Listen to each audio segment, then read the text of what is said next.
कि किसी ने उन्हें संत कहा, किसी ने भक्त कहा, बात वहीं खत्म हो गई। और कुछ ऐसे लोग हैं वे कहते हैं सदगुरु कबीर तो निर्गुणी धारा के संत हैं, वो निर्गुण उपासक है, वे तो निराकार को मानते हैं, वो साकार को नहीं मानते। पर ऐसा है क्या?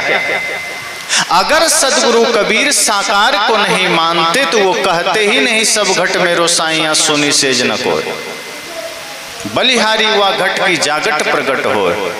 बल्कि जो लोग ये कहते हैं कि हम सरगुण की पूजा करते हैं, हम साकार की पूजा करते हैं, वे साकार को नहीं मानते, वो न निराकार को मानते हैं।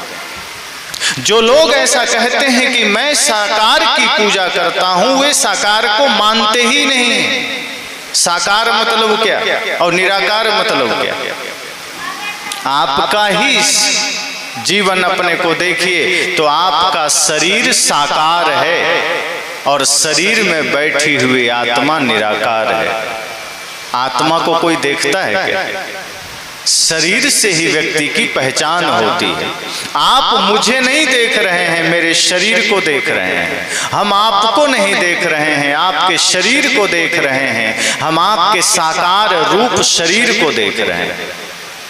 सदगुरु कबीर कहते हैं ये साकार रूप जितने भी जीव हैं, प्राणी हैं, ये सब में परमात्मा है। अब सोचो, सदगुरु कबीर असली साकार पूजक हैं, असली साकार को मानने वाले हैं, असली सरगुण की पूजा करने वाले हैं। लेकिन जो आडंबर और भ्रम और अंधविश्वास में फंसे हुए लोग हैं, वे कहते हैं कबीर तो साकार की पूजा नहीं करते थे, वो साकार से अलग हैं, वे तो निराकार की पूजा करते थे। वे निराकार की पूजा नहीं करते हैं, वे कहते हैं कि तुम निराकार हो, लेकिन तुम जिस शरीर में बैठे हो ये साकार है, और इसी शरीर से तुम सेवा कर सकते हो, इसी शरीर से तुम साधना कर सकते हो। लेकिन तुम करते क्या हो? इसी शरीर से तुम पाप करते हो, इसी शरीर से तुम अधर्म करते हो, इसी शरीर से तुम छल करते हो, और मंदिर में जाके तुम कहते हो मैं तो भगवान की पूजा कराया। तुम पत्थर की पूजा को साकार की पूजा मानते हो। सदगुरु कहते हैं मेरी नजर में आम आदमी की पूजा, आम आदमी की भक्ति, आम आदमी की सेवा अर्थात मनुष्य मात्र की, प्राणी मात्र की सेवा ही साकार की पूजा है। इससे बढ़कर दूसरा कुछ भी नहीं। लेकिन ऐसा कौन करता है? सदगुरु कबीर को ना समझने के कारण लोग उन्हें ये मान लेते हैं कि वो तो सरगुण की, साकार की पूजा ही नहीं करते, साकार की बात ही नहीं करते। लेकिन ऐसा नहीं, सदगुरु कबीर तो वास्तव में साकार की पूजा करते हैं। और इस इतिहास में आप देख लीजिए, जितनी करुणा, जितना प्रेम मनुष्य ही नहीं जीव मात्र के लिए सदगुरु कबीर के हृदय में है, उतना किसी के में नहीं। आप संत का इतिहास उठा के देख लीजिए। वैसे सभी संत आदरणीय हैं, सभी संत वंदनीय हैं, सभी संत पूजनीय हैं, कोई संत छोटे नहीं हैं। लेकिन इस संपूर्ण ब्रह्मांड में, संपूर्ण विश्व में प्राणी मात्र के लिए, छोटे छोटे जीवों के लिए भी जितनी करुणा, जितना प्रेम सदगुरु कबीर के हृदय में है वो किसी में नहीं।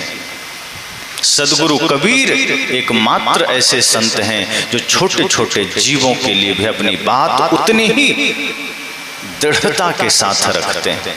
वे नहीं चाहते हैं कि आपके द्वारा एक चींटी का भी वध हो जाए, वे नहीं चाहते हैं कि आपके द्वारा एक छोटे मोटे कीड़े मकोड़े भी मारे जाएं। वे कहते हैं जीव मत मारो बापुरा, सबका एक ही प्राण, हत्या कबो न छूटी है जो कुटिन सुनो पुराण। वे कहते हैं कि मेरे भाई, इस धरती पर जितनी कीमत तुम्हारी है उतनी ही कीमत एक चींटी की है, उसका प्राण मत लेना। ऐसा और कोई खुलकर नहीं कहता। बाकी संत तो आपको ऑप्शन दे देते हैं कि देखो गाय मत मारना, भले ही सुअर मार लेना, गाय माता है, गाय का वध मत करना। मौलवी कहेगा सुअर मत मारना, गाय चाहे जितनी मारना। और कोई कहेगा गाय तो मत मारना, लेकिन बकरी मारकर खा भी सकते हो। मुर्गी खा सकते हो, अंडा खा सकते हो। तो जो गौ हत्या के लिए आवाज उठाने वाले लोग हैं, समय पर वही मुर्गी मारकर खाते हैं। सदगुरु कहते हैं ऐसे राक्षसों से सावधान रहना। वे धर्म के नाम पर तुम्हें लड़ा तो देंगे, वो धर्म के नाम पर वो अहिंसा के झंडे तो उठा लेंगे, लेकिन घर में झांक कर देखोगे तो वो मुर्गी खाने के लिए बैठे होंगे। वो घर में झांक कर देखोगे तो वो सारे मांसाहार करते होंगे। और ऐसे लोगों का धर्म, ऐसे लोगों की पूजा भी समसामयिक हो जाती है, कालखंड में हो जाती है। अब जैसे कुछ लोग ऐसे भी होते हैं जो जैसे ही श्रावण का महीना आएगा वो एक नंबर के धार्मिक बन जाएंगे। जैसे ही सावन महीना आया तो क्यों भाई, ये महादेव का महीना है और बाकी के 11 महीना कौन शैतान ने बनाया? अगर एक महीना महादेव ने बनाया तो 11 महीना किसी शैतान ने बनाया है क्या? एक महीना महादेव का महीना है, मांस नहीं खाना है, मदिरा नहीं पीना है, लेकिन गांजा पीना है, भांग भी खाना है। और जैसे ही सावन का महीना बीतेगा, जो एक महीना का बचा खुचा है वो सब अगले ही महीना में 1 के 2 दिन में सब भर पेट खा लेना। बकरे काटे जाएंगे, मछली मारी जाएगी, मुर्गी काटी जाएगी। ऐसे भक्त भी हैं जो नवरात्रि में 9 दिन बड़े ही भाव से शुद्ध जीवन जीते हैं, शाकाहार का जीवन जीते हैं, प्योर जीवन जीते हैं। और जैसे ही 10वां दिन आएगा राक्षस बन करके इतने बकरे काटेंगे कि बकरा भी घबरा के भागने लगेगा कि हम धरती पर जाएं तो जहां कहां, जहां देखो राक्षस बैठा है। अभी बकरीद बीता, बहुत लोगों ने मुझसे कहा कि देखिए महाराज ये मुसलमान कितने क्रूर हो गए, ये बकरीद पर देखो कितने जानवर काट रहे हैं, गाय काट रहे हैं, ऊंट काट रहे हैं, भैंसा काट रहे हैं। ये हिंदू धर्म का कितना बड़ा पतन है। मैंने कहा वो अपराध तो कर ही रहे हैं, वो तो जन्मजात अपराध कर रहे हैं, वो तो हैं ही क्रूर। लेकिन तुम भी कम नहीं हो, दुर्गा पूजा में तुम भी लाखों करोड़ों बकरे बकरियां काट करके स्वाहा कर देते। और नेपाल जिसे हम हिंदू राष्ट्र कहते हैं, वहां तो गाय भी काटी जाती है और वहां कोई मुसलमान नहीं, हिंदू गाय काटता है, भैंसे काटे जाते हैं, हिंदू काटता है। इसलिए सदगुरु कबीर एकमात्र संत हैं जो छोटे छोटे जीवों के प्रति भी बहुत ही करुणा से अपनी बात करते हैं। और बात ही नहीं करते हैं, लड़ लेते हैं। आज तो आदमी कहीं संकट में हो तो आप लड़ते नहीं किसी के लिए। थोड़ा मोड़ा अगर बात बन गई कि भैया मत लड़ो, साइड से निकल गए, लेकिन कोई आप पर ही हाथापाई करने लगे तो आप भाग लेंगे। पर सदगुरु कबीर ऐसे नहीं थे। अगर वो किसी छोटे से बकरी को भी देखते थे कि इसकी बलि दी जानी है, वहां अपना गर्दन आगे कर देते थे कि मेरा काट लो, ये बकरी ने तुम्हारा क्या बिगाड़ा, ये तो बेचारी पत्ती खाती थी। बकरी पाती खात है, ताको किया हलाल, सोच तेरा क्या हाल होगा। बकरी तो पत्ती खाती थी, तुमने उसे काट डाला, ये क्या करती थी? कुछ पाप तो नहीं किया और तुम तो इसका खाल निकाल रहे हो, तुम तो बकरी को मार रहे हो, तुम्हारी क्या दुर्गति होनी है सोच लो। तो बकरी को छोड़ दो, मेरा गला काट लो। कौन होगा ऐसा? इतनी करुणा किसके हृदय में होगी? तभी तो संत शिरोमणि है सदगुरु कबीर। और वो समय कौन सा था? आज संविधान है, नियम है, कोर्ट है, कचहरी है।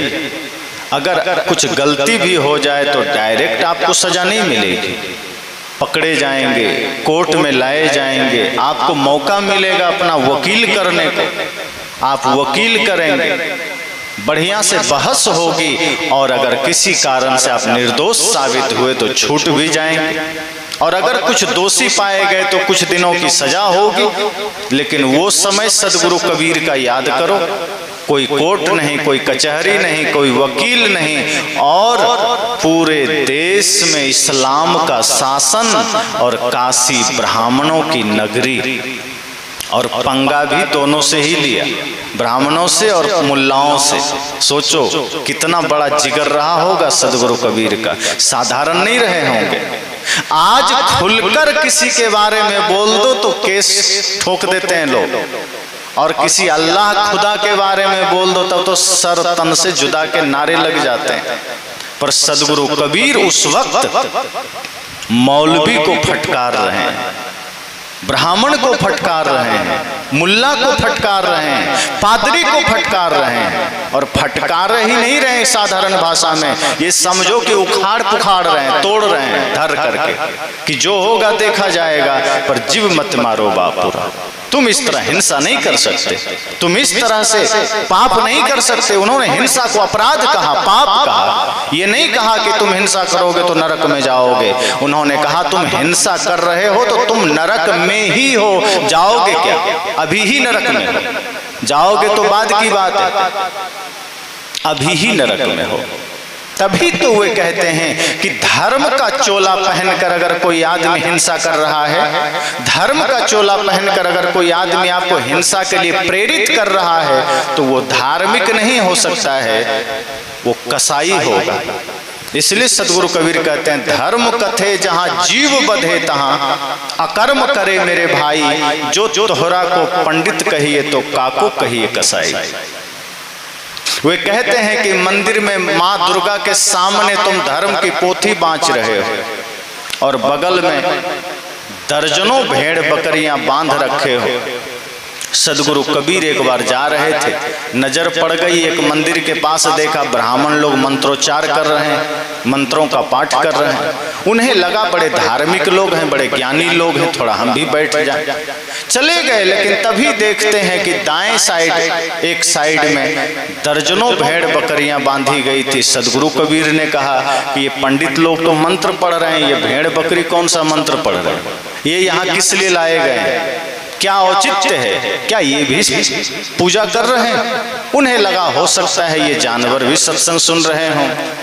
कोई बात नहीं, कुछ देर सत्संग चलता रहा, पूजा चलती रही, मंत्रोच्चार चलता रहा। जैसे ही मंत्र पूरा हुआ, पूजा पूरी हुई, उन्होंने देखा कि उन्हीं मंत्र पढ़ने वालों में से एक आदमी उठा कृपान लेकर, तलवार लेकर, और पहले माता रानी के पैरों में सटाया और पैर में सटाने के बाद अपने सिर पर सटाया, फिर अपने हृदय में सटाया और हृदय में सटाने के बाद वे दर्जनों भेड़ बकरियों के गर्दन पर ऐसे टूट पड़ा जैसे स्वयं काल हो और सबके गर्दन काट के अलग कर दिया। तब सदगुरु कबीर सिर पकड़ लिए कि ये मैं मंदिर के नाम पर किसी बूचड़ खाने में आ गया, ये मैं पंडित के नाम पर किस कसाई के पास आ गया। धर्म कथे जहां जीव बधे था, यहाँ धर्म कह रहा था, ये पूजा पाठ की बातें कह रहा था, यहीं ये जीव हिंसा करने लगा, यहीं ये जीवों को मारने लगा। अकर्म करे मेरे भाई, ये तो बहुत बड़ा अकर्म है, ये तो बहुत बड़ा दुष्कर्म है, पाप कर्म है। और जो तोहरा को पंडित कहिए तो काको कहिए कसाई। जो काम तुमने किया है ये पंडितों का काम नहीं, ये तो कसाई का काम है, ये तो शैतान का काम है। गलती हुई मुझसे पहचानने में, जो मैं मंदिर समझकर चला आया लेकिन निकला तो बूचड़ खाना। तो सदगुरु कबीर इस भांति अपने जीवन की यात्रा आरंभ किए कि एक भी कहीं बुराई नजर आई, एक भी कहीं पाप नजर आया, उन्होंने अपने आंख को बंद नहीं किया, बल्कि वो खड़े हो गए कि ये पाप मेरे सामने हो नहीं सकता, मैं सत्य कहूंगा। जीवन भर नहीं डरे, जीवन भर भय नहीं हुआ उन्हें, और इसलिए संतों में शिरोमणि। और एक बात ध्यान दीजिए, जातिवाद पर, संप्रदायवाद पर तो छोटे बड़े स्तर से सभी संतों ने कहा है, लेकिन जीव हिंसा पर जितनी बातें सदगुरु कबीर ने कही किसी और ने नहीं कही। सदगुरु कबीर ने भी जाति पर, मजहब पर, संप्रदाय पर अपनी बहुत सारी बातें कही, प्रेम पर बातें कही। और वे तो पाले पोसे ही मुसलमान के घर गए, उन्हें तो सब कुछ पता था, सारा रहस्य पता था, मौलवियों के सारे चाल पता थे, और काशी में थे तो ब्राह्मणों के भी सब पता हो गए थे। इसलिए अपनी बातें स्पष्टता से कहते चले गए। और एक बात आप ध्यान देना, वो बातें सिर्फ हिंदू मुस्लिम की नहीं करते, वो बातें सिर्फ मत मजहब की नहीं करते, वे बातें सिर्फ संप्रदाय की नहीं करते, वे बातें सिर्फ प्रेम की नहीं करते, वे दर्शन की भी बात करते हैं, योग की भी बात करते हैं। वे अद्वैत द्वैत वेदांत की भी बात करते हैं। जो लोग कहते हैं कबीर अनपढ़ थे, उन्हें समझना चाहिए, उन्हें बीजक पढ़ना चाहिए, पता चल जाएगा कबीर अनपढ़ थे। बहुत लोग कहते हैं कबीर तो पढ़े लिखे नहीं थे, तो क्यों भाई? वो खुद कहते हैं मसी कागज छुओ नहीं, यही दोहा लोग लाकर रख देते हैं। आप लोग भी जानते हो, आपने भी ये दोहा पढ़ा होगा कि मसी कागज छुओ नहीं, कलम कहो नहीं हाथ, चारों युग का महात्म कबीर मुख ही जनाई बात। ये लाइन भूल जाते हैं और इसीलिए मामला बिगड़ता है। कई लोग कहते हैं कबीर पढ़े लिखे नहीं थे, वो तो ऐसे ही अल्हड़ भाषा में अपनी बात कह दिए। तो कैसे? तो कहते हैं उन्होंने खुद कहा मसी कागज छुओ नहीं, कलम कहो नहीं हाथ। तो मैं कहता हूं कि दूसरी लाइन भी पढ़ लेते तो उत्तर मिल जाता। कहा क्या? चारों युग का महात्म कबीर मुख ही जनाई बात। का मतलब मैंने कहा मतलब इतना ही है कि सदगुरु कबीर किस उपलक्ष्य में ये बात कह रहे हैं, आप उसे जानिए। वे ये नहीं कह रहे हैं कि मैं पढ़ना लिखना नहीं जानता, कि मैंने कलम कागज नहीं छुआ। वे कहते हैं कि 4 युग तुम मानते हो, सतयुग, त्रेता, द्वापर, कलयुग। तो सुन लो पंडित मौलवियों मेरी बात, ये जो तुम 4 युग की बात करते हो, ये जो तुम 4 युग की कथा सुनाते हो, ये सारी बातें, ये सारी सृष्टि की बातें मैं तो मुख से यूं ही कह देता हूं, इसके लिए मुझे कलम कापी छूने की जरूरत नहीं पड़ती। इस परिप्रेक्ष्य में साहब ने बात कही, इसलिए नहीं कहा कि मैं पढ़ना ही नहीं जानता। वे कहते हैं कि ये जो 4 युगों की बातें हैं वो मैं सहज में कह देता हूं, उसके लिए मैं ना कलम छूता हूं ना किताब छूता हूं। अब इसमें कहां से आ गया कि मैं पढ़ा ही नहीं था? कई लोग कहते हैं ना कि चलो भाई बाजार जाओ, 2-4 सामान ले लेना, कहीं भूल ना जाओ तो पुर्जा बना लो, कागज में लिख लो। पर कोई तेज आदमी कहता है उसकी जरूरत नहीं, कलम कागज रहने दो, मेरे माइंड में लिखा गया, मैं ले आऊंगा। तो इसका मतलब क्या? वो आदमी अनपढ़ हो गया क्या? वो आदमी निरक्षर हो गया? सदगुरु कबीर ने यही बात तो कही कि मसी कागज छुओ नहीं, कलम कहो नहीं हाथ। तो सदगुरु कबीर के ग्रंथ में, उनके शास्त्र में, उनकी वाणी में आपको एक एक चीजों में गहराई नजर आएगी। जिस विषय पर आप जाएंगे लगेगा सदगुरु कबीर इसी के सबसे बड़े जानकार हैं। जैसे लगेगा सदगुरु कबीर से ज्यादा बढ़िया ये बात कोई कह ही नहीं सकता था। चाहे प्रेम की बात आ जाए, चाहे दया की बात आ जाए, चाहे अहिंसा की बात आ जाए, चाहे धर्म की बात आ जाए, चाहे किसी भी विषय में चले जाओ, चाहे देश राजनीति की बात आ जाए, चाहे मत मजहब पंथ संप्रदाय की बात आ जाए, जितनी गहराई से सदगुरु कबीर ने अपनी बात कही उतनी किसी ने नहीं कही। आप सब जानते हैं भगवान श्री कृष्ण को प्रेम का प्रतीक माना जाता है, पर सदगुरु कबीर ने जिस गहराई से प्रेम पर अपनी बात कह दी, बाकी लोग पीछे मालूम पड़ते हैं। उनकी एक एक बातें, जब लोगों ने कहा प्रेम क्या है, प्रेम क्या है, साहब ने कहा 2.5 आखर प्रेम का, पढ़े सो पंडित हो। तो मैंने कहा कि संत सम्राट सदगुरु कबीर शिरोमणि है, संत सम्राट हैं, इसलिए क्योंकि उनकी बातों में, उनके जीवन में करुणा भी उस स्तर की है, प्रेम भी उस स्तर का है। प्रेम पर बातें तो बहुतों ने कही, लेकिन जिस स्तर से सदगुरु कबीर ने कही हुए बातें सुनकर आप महसूस करेंगे कि जैसे उनसे बेहतर कोई और नहीं। वे कहते हैं पोथी पढ़े पढ़ी जकमुआ पंडित भया न कोई, 2.5 आखर प्रेम का पढ़े सो पंडित हो। वे कितना सरल कर देते हैं। वे कहते हैं कि कोई जरूरी नहीं कि आप पंडित घर में जन्म लें तब पंडित होंगे। वे कहते हैं आप अगर प्रेम को जान लेते हैं, अगर आपके जीवन में करुणा आ जाती है, आप पंडित हो जाते हैं। पंडित होना मतलब मन निर्मल हो जाना। जिसका मन निर्मल हो गया वही तो प्रेमी हो सकता है। जिसके मन में कटुता है, जिसके मन में विकार है, वो प्रेम कर ही नहीं सकता, वो करुणा कर ही नहीं सकता, वो अहिंसा नहीं कर सकता। तो जब प्रेम पर बात आए तो सदगुरु कबीर कहते हैं यह तो घर है प्रेम का, खाला का घर नाय, शीश उतारे भूमि धरे तब घर बैठो माए। या फिर वे कहते हैं प्रेम गली अति सांकरी, जामे दो न समाए। जब मैं था तब हरि नहीं, अब हरि है मैं नाही, प्रेम गली अति सांकरी, जामे दो न समाए। तो जब प्रेम पर आप देखें तो सदगुरु कबीर की बातें सबसे आगे।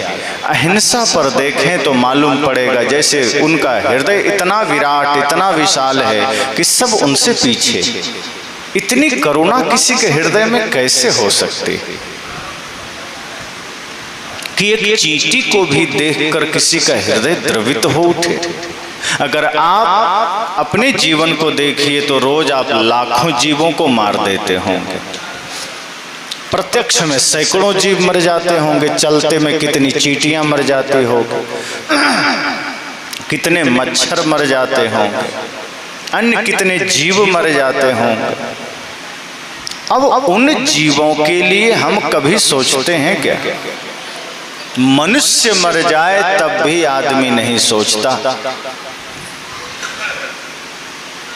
250 लोग अभी कल यात्री विमान के हादसे में गुजर गए।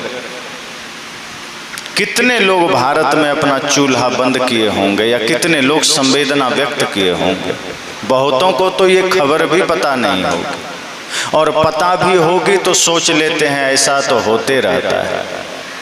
कौन जिम्मेदार है? उस बात की कोई बात यहाँ नहीं है। बात है कि अचानक काल के गाल में कब कौन चला जाए, किस रूप में चला जाए, वो देखकर हमारे हृदय में पीड़ा नहीं होती। कोई अपना गुजर जाए तब तो होती है, लेकिन हजारों लोग रोज मर जाएं, कहीं कोई गुजर जाए, हमारे हृदय में कोई कंपन नहीं होता।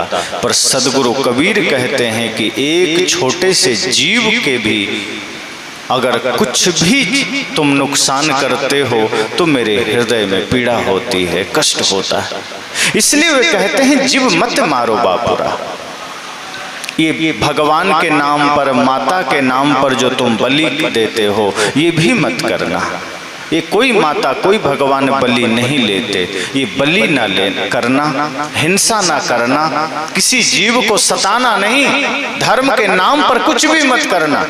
हमारा खुदा गाय पसंद करता है, ये कह कह कर तुम भेड़ बकरे और गाय काटते हो, ये भी मत करना। कोई खुदा का प्रमाण नहीं आता, कोई खुदा वहां से मैसेज नहीं भेजता है, संदेश नहीं भेजता है कि मुझे भूख लगी है गाय भेज दो। सदगुरु कहते हैं अगर खुदा इतना ताकतवर होगा तो वो तुम्हें मैसेज नहीं भेजेगा, वो हजारों लाखों गाय खुद उठा के खा सकता है। और अगर इतना भी ताकत उसके पास नहीं है तो फिर तुम उसकी पूजा क्यों करते हो? अगर तुम्हारा खुदा इतना ही निकम्मा हो गया कि वो अपनी भूख मिटाने के लिए भी तुम्हें मैसेज भेजता है कि हमारे पास गाय भेज देना, फिर तुम ऐसे खुदा को मानते क्यों हो? ऐसे भगवान, ऐसे माता को मानते क्यों हो?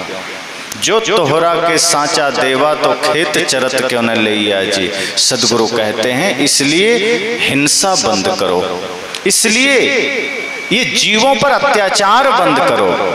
और इस लड़ाई को वो उस काल में लड़ रहे हैं जब मुसलमान का शासन है पंडितों की नगरी काशी में, और उस वक्त सीना ठोक करके वो धर्म के नाम पर किया जाने वाला अधर्म का विद्रोह कर रहे हैं, उस अधर्म के खिलाफ खड़े हो रहे हैं, उसका विरोध कर रहे हैं, उसे समाप्त करने का प्रयास कर रहे हैं। भय नहीं है। और क्या लगता है कि लोगों ने उन्हें सताया ना होगा, कि लोगों ने उन्हें परेशान ना किया होगा? जो भी सत्य कहने वाला है उसे परेशान किया जाता है। सत्य कहने वालों को परेशान करना ये तो आज भी है। सदगुरु कबीर को भी लोगों ने परेशान किया होगा, लेकिन सदगुरु कबीर ने क्या कहा कि मैं पक्षपात की तो बात ही नहीं करता, मैं तो निष्पक्ष बात करता हूं। ऐसा नहीं कि मैं मुसलमान की बात कर रहा हूं तो हिंदू की नहीं करता, और हिंदू की कर रहा हूं तो मुसलमान की नहीं करता। वे कहते हैं कि मैं तो दोनों की बात करता हूं, क्योंकि दोनों ही डूबे हैं। हिंदू की दया मेहर तुर्कन की, दोनों घट से त्यागी, ई हलाल वे झटका मारे, आग दोनों घर लागी। वे ये नहीं कहते कि मैं सिर्फ मुसलमान का विरोध कर रहा हूं, वो ये नहीं कहते कि मैं सिर्फ हिंदू का विरोध कर रहा हूं। वे कहते हैं कि हिंदू की दया, अर्थात दया शब्द भारतीय साहित्यों में आता है। सदगुरु कहते हैं कि हिंदू ने दया छोड़ दिया, और मेहर अर्थात मेहरबानी वो भी दया ही है। मुसलमानों ने मेहर छोड़ दी, दोनों के हृदय से दया ने विदाई ले ली। हिंदू भी दयावान नहीं रहा, मुसलमान भी दयावान नहीं रहा, रहम दिल वाला नहीं रहा। दोनों के हृदय से धर्म ने अपना डेरा डंडा उठाकर चल दिया। अब क्या है? हिंदू की दया मेहर तुर्कन की, दोनों घट से त्यागी, और जब दया ही न रहा तब क्या? ये हलाल वे झटका मारे। मुसलमान हलाल करता है और हिंदू झटका मारता है। झटके से गर्दन काटना है, भारी मोटा तलवार रखता है ताकि बच ना जाए, एक ही बार में गर्दन कटनी चाहिए। और मुसलमान छोटा सा भी रख ले तो कोई बात नहीं, क्योंकि उसको तो हलाल करना है। वो तो थोड़ा सा भी गर्दन में सटा दिया, खून बाहर निकल गया, तड़प तड़प के जीव खुद ही मर जाता है। ऊंट जब ये लोग काटते हैं या गाय काटते हैं तो कितनी क्रूरता से काटते हैं। नुकीला तलव छोटा सा चाकू रखते हैं, लंबा सा कृपान टाइप से, और वो गर्दन में जोर से चला देते हैं, एक साथ पूरा नहीं काटते। और गर्दन जब कट जाती है तो सारा खून धीरे धीरे बाहर हो जाता है। गाय या ऊंट तड़प तड़प कर वहीं प्राण छोड़ देता है। साहब कहते हैं तुम कितने पापी हो कि तुमने दया छोड़ करके जीव हिंसा पर तुम उतर आए। तुमने अपने हृदय में अहिंसा का त्याग कर दिया। तुम गाय को मार रहे हो, कोई ऊंट को मार रहा है, कोई बकरी को मार रहा है, कोई सूअर को मार रहा है। तो वो दोनों की बात करते हैं कि हिंदू की दया में हर तुर्कन की, और जब जब बात आती है वो सबकी बात करते हैं, वो एक पक्ष की नहीं करते। तो मैंने बात शुरू की थी कि सदगुरु कबीर शिरोमणि क्यों है, सदगुरु कबीर संतों में सम्राट क्यों हैं? इसी वजह से हैं क्योंकि वो करुणा, सत्य, अहिंसा, प्रेम हृदय में धारण करते हैं। वो चींटी के लिए भी उतनी ही करुणा रखते हैं जितना इंसानों के लिए रखते हैं। उनके हृदय में समस्त सृष्टि के लिए करुणा है, समस्त संसार के लिए प्रेम है, इसलिए वो संतों में शिरोमणि है, वो साधारण नहीं है। इसलिए बिना डरे, बिना घबराए उन्होंने अपनी बात कही, और आज भी उनकी बातें समाज के लिए, राष्ट्र के लिए, दुनिया के लिए प्रेरणा स्रोत है। जो लोग सदगुरु कबीर की वाणी को पढ़ेगा, सुनेगा, जानेगा, वो हर समय सजग रहेगा, ऊर्जावान रहेगा, शांत रहेगा, शीतल रहेगा। मैं तो तुम्हारे भीतर सिर्फ प्रेम देखना चाहता हूँ, मैं तो तुम्हारे भीतर सिर्फ सत्य देखना चाहता हूँ। प्रेम के अभाव में आज आदमी धनी तो बन गया, लेकिन प्रेम के अभाव में वो धन उसके जीवन के लिए काल बन रहा है। आदमी भौतिक मार्ग में विकास तो कर लिया, भौतिकता में धन संपदा तो बटोर लिया, लेकिन प्रेम के अभाव में, सत्य के अभाव में वो इतना विकृत हो गया, इतना विभत्स हो गया कि वो धीरे धीरे इंसान से ही दूर होता चला गया, वो धीरे धीरे प्राणियों से दूर होता चला गया। एकांगी जीवन जीते हुए अपने स्वार्थपरता में इतने गहरे डूब गया कि वो समस्त धर्म से, समस्त सद्गुणों से दूर हो गया। और जब इंसान सद्गुणों से दूर हो जाता है तो उसके कुकृत्य उन्हें ही दंड देने लगते हैं, और बाद में नहीं। ध्यान रखना, कल नरक में जाएंगे, सदगुरु कबीर ये कहते ही नहीं। वे कहते ही नहीं है कि तुम मरने के बाद नरक में जाओगे, वे कहते हैं तुम गलत करोगे, इसी क्षण तुम नरक में हो, बस एहसास तुम्हें नहीं हो रहा। तुम नरक में हो, तुम्हें पता नहीं चल रहा है। तुम भयंकर दुख में हो, तुम्हें पता नहीं चल रहा है। और इसका कारण इतना ही है कि तुम भयंकर बेहोशी में हो। अब कोई आदमी बेहोश हो जाए तो पैर में चोट भी लगी हो तो पता नहीं चलता है, लेकिन जिस घड़ी आदमी होश में आता है एक छोटा सा खरोच भी पीड़ा देने लगता है। सदगुरु कहते हैं कि तुम इतना बेहोश हो गए हो इन मायावी पदार्थों के साथ कि तुम्हें अपने भीतर की पीड़ा का एहसास नहीं है, तुम्हें अपने भीतर के दर्द का आभास नहीं है। लेकिन हो तो तुम कचड़े में, हो तो तुम पीड़ा में।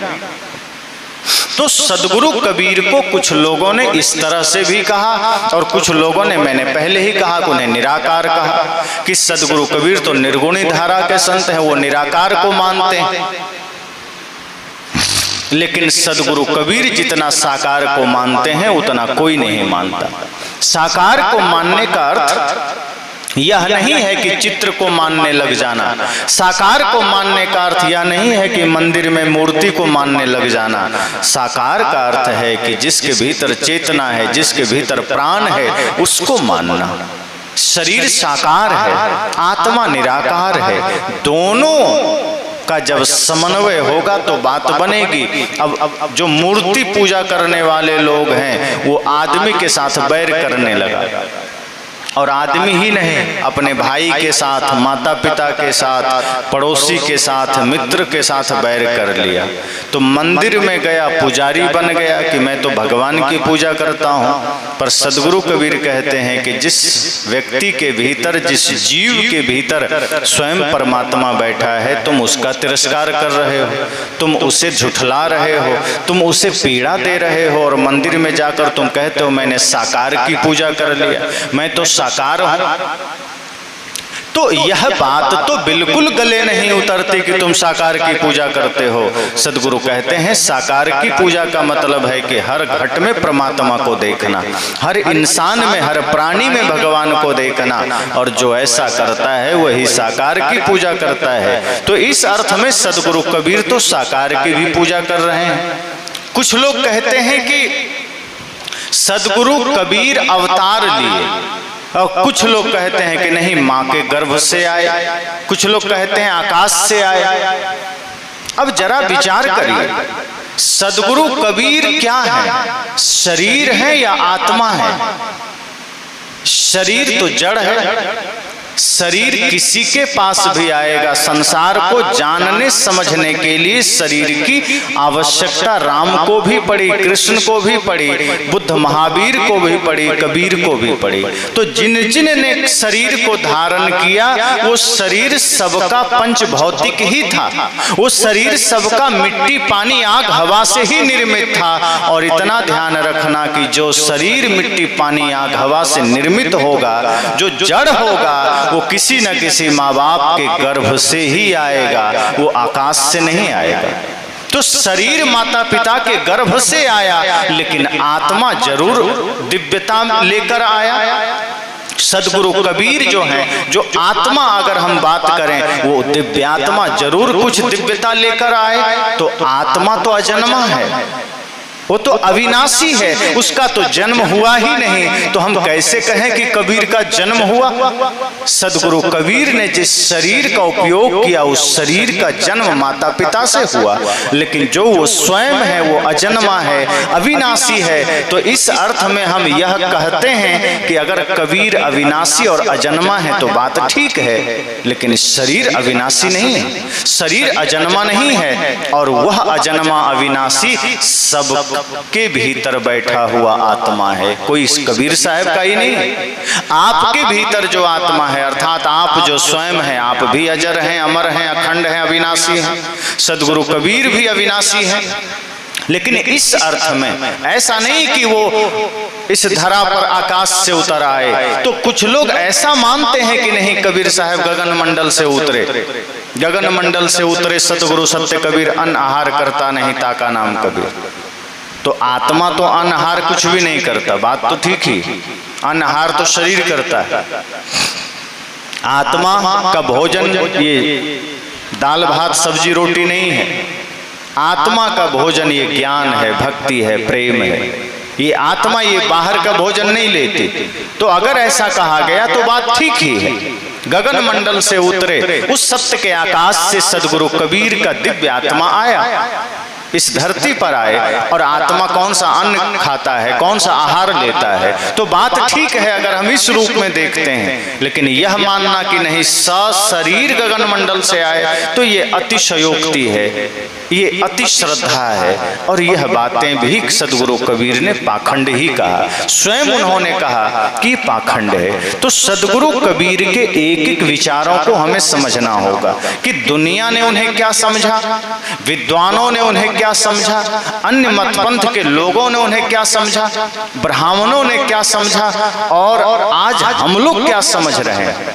महत्वपूर्ण यह नहीं है कि लोगों ने क्या समझा, महत्वपूर्ण यह है कि जो ज्ञान, जो बातें उन्होंने संसार को दिया, उन बातों से किसका कितना कल्याण हो सकता है, ये महत्वपूर्ण है। जिस प्रेम की बात, जिस सत्य की बात, जिस समता की बात उन्होंने की, अगर वो समाज में लागू हो जाए तो समाज आज दुखों से मुक्त हो सकता है, समस्याओं से मुक्त हो सकता है।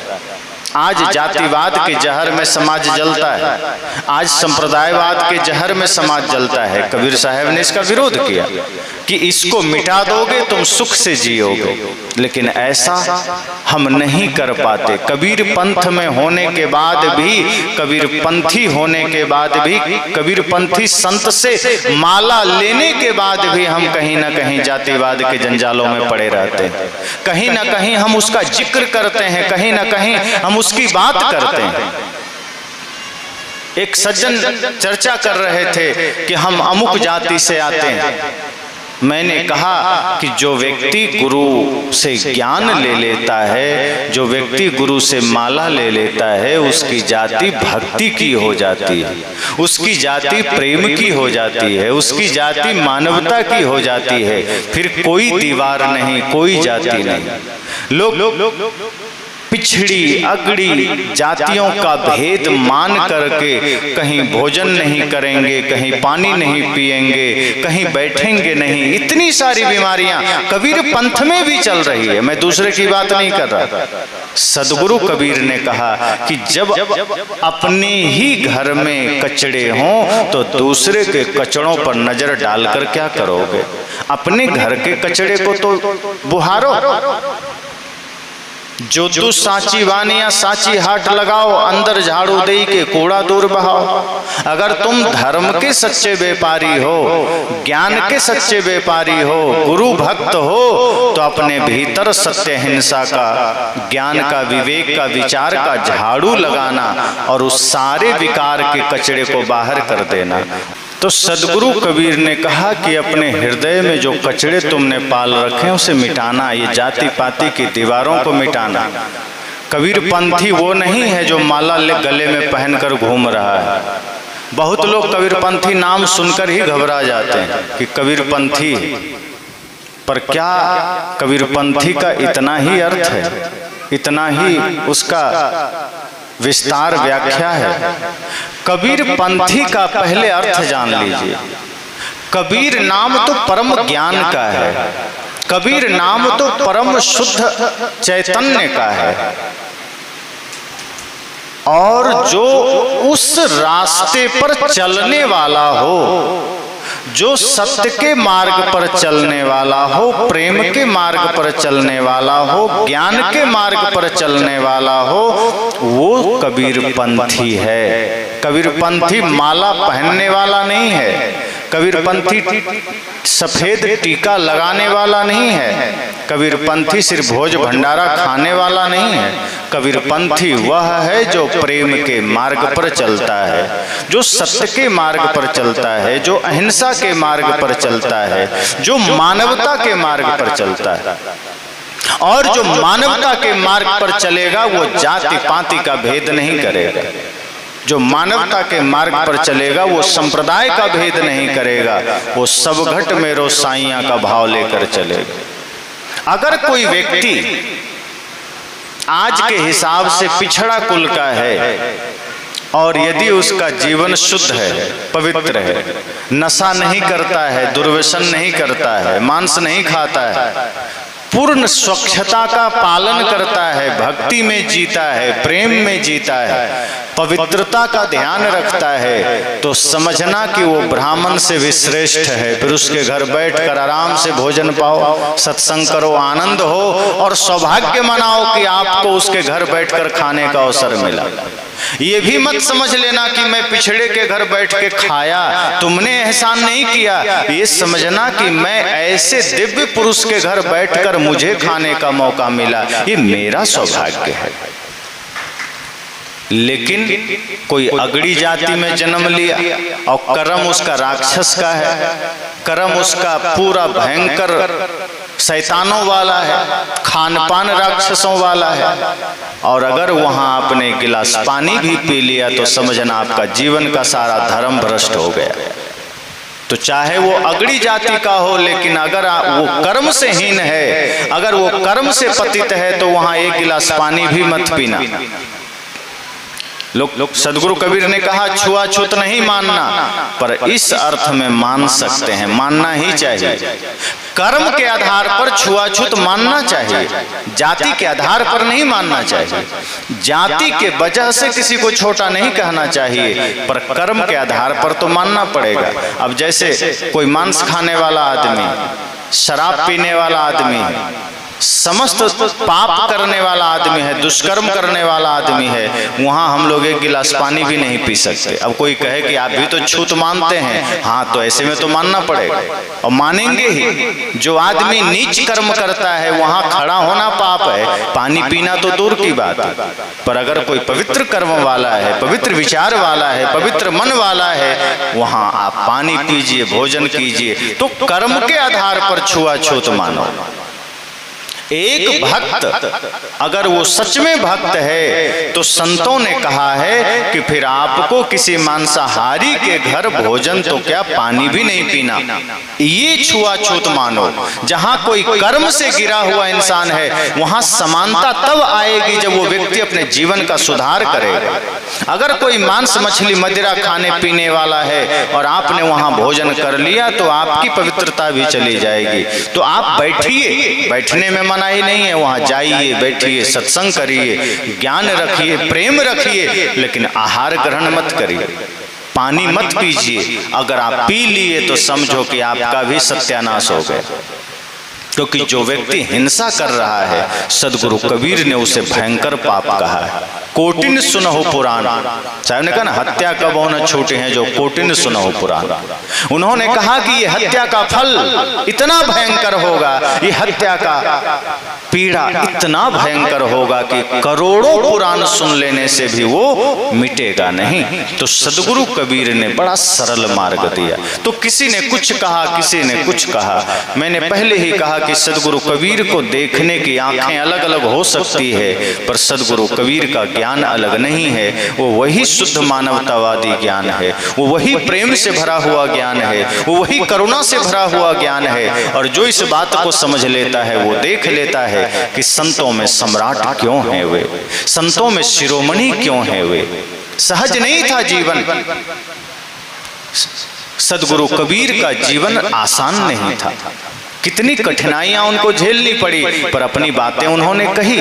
मैं तो कभी कभी सोचता हूं कि वो काल जो मुगलों का शासन था और अयोध्या में उस समय राम मंदिर जरूर टूटा हुआ ही रहा होगा, लेकिन मंदिर टूटा हुआ होगा इस बात का कहीं भी उल्लेख गोस्वामी तुलसीदास जी ने नहीं किया। उनके आप पुस्तक पढ़ लें, उसमें उन्होंने इस्लाम के खिलाफ एक भी शब्द नहीं कहा है। मंदिर तो छोड़ दो, जो कि कट्टर हिंदूवादी हैं, राम भक्त हैं, लेकिन उनके ग्रंथ में इस्लाम के एक भी कुकृत्यों पर, रूढ़िवाद पर चर्चा नहीं है। पर सदगुरु कबीर डरे नहीं, उन्होंने जितनी गहराई से इस्लाम पर चोट किया, अर्थात उसके पाखंड पर चोट किया कि आज हिम्मत नहीं काम करेगा किसी का। कंकड़ पत्थर जोड़ के मस्जिद लई चुनाए, ताचढ़ी मुल्ला बांग दे क्या बहरा हुआ खुदा है। आज कोई खुलकर कह सकता है कि अल्लाह खुदा बहरा हो गया? हिम्मत है?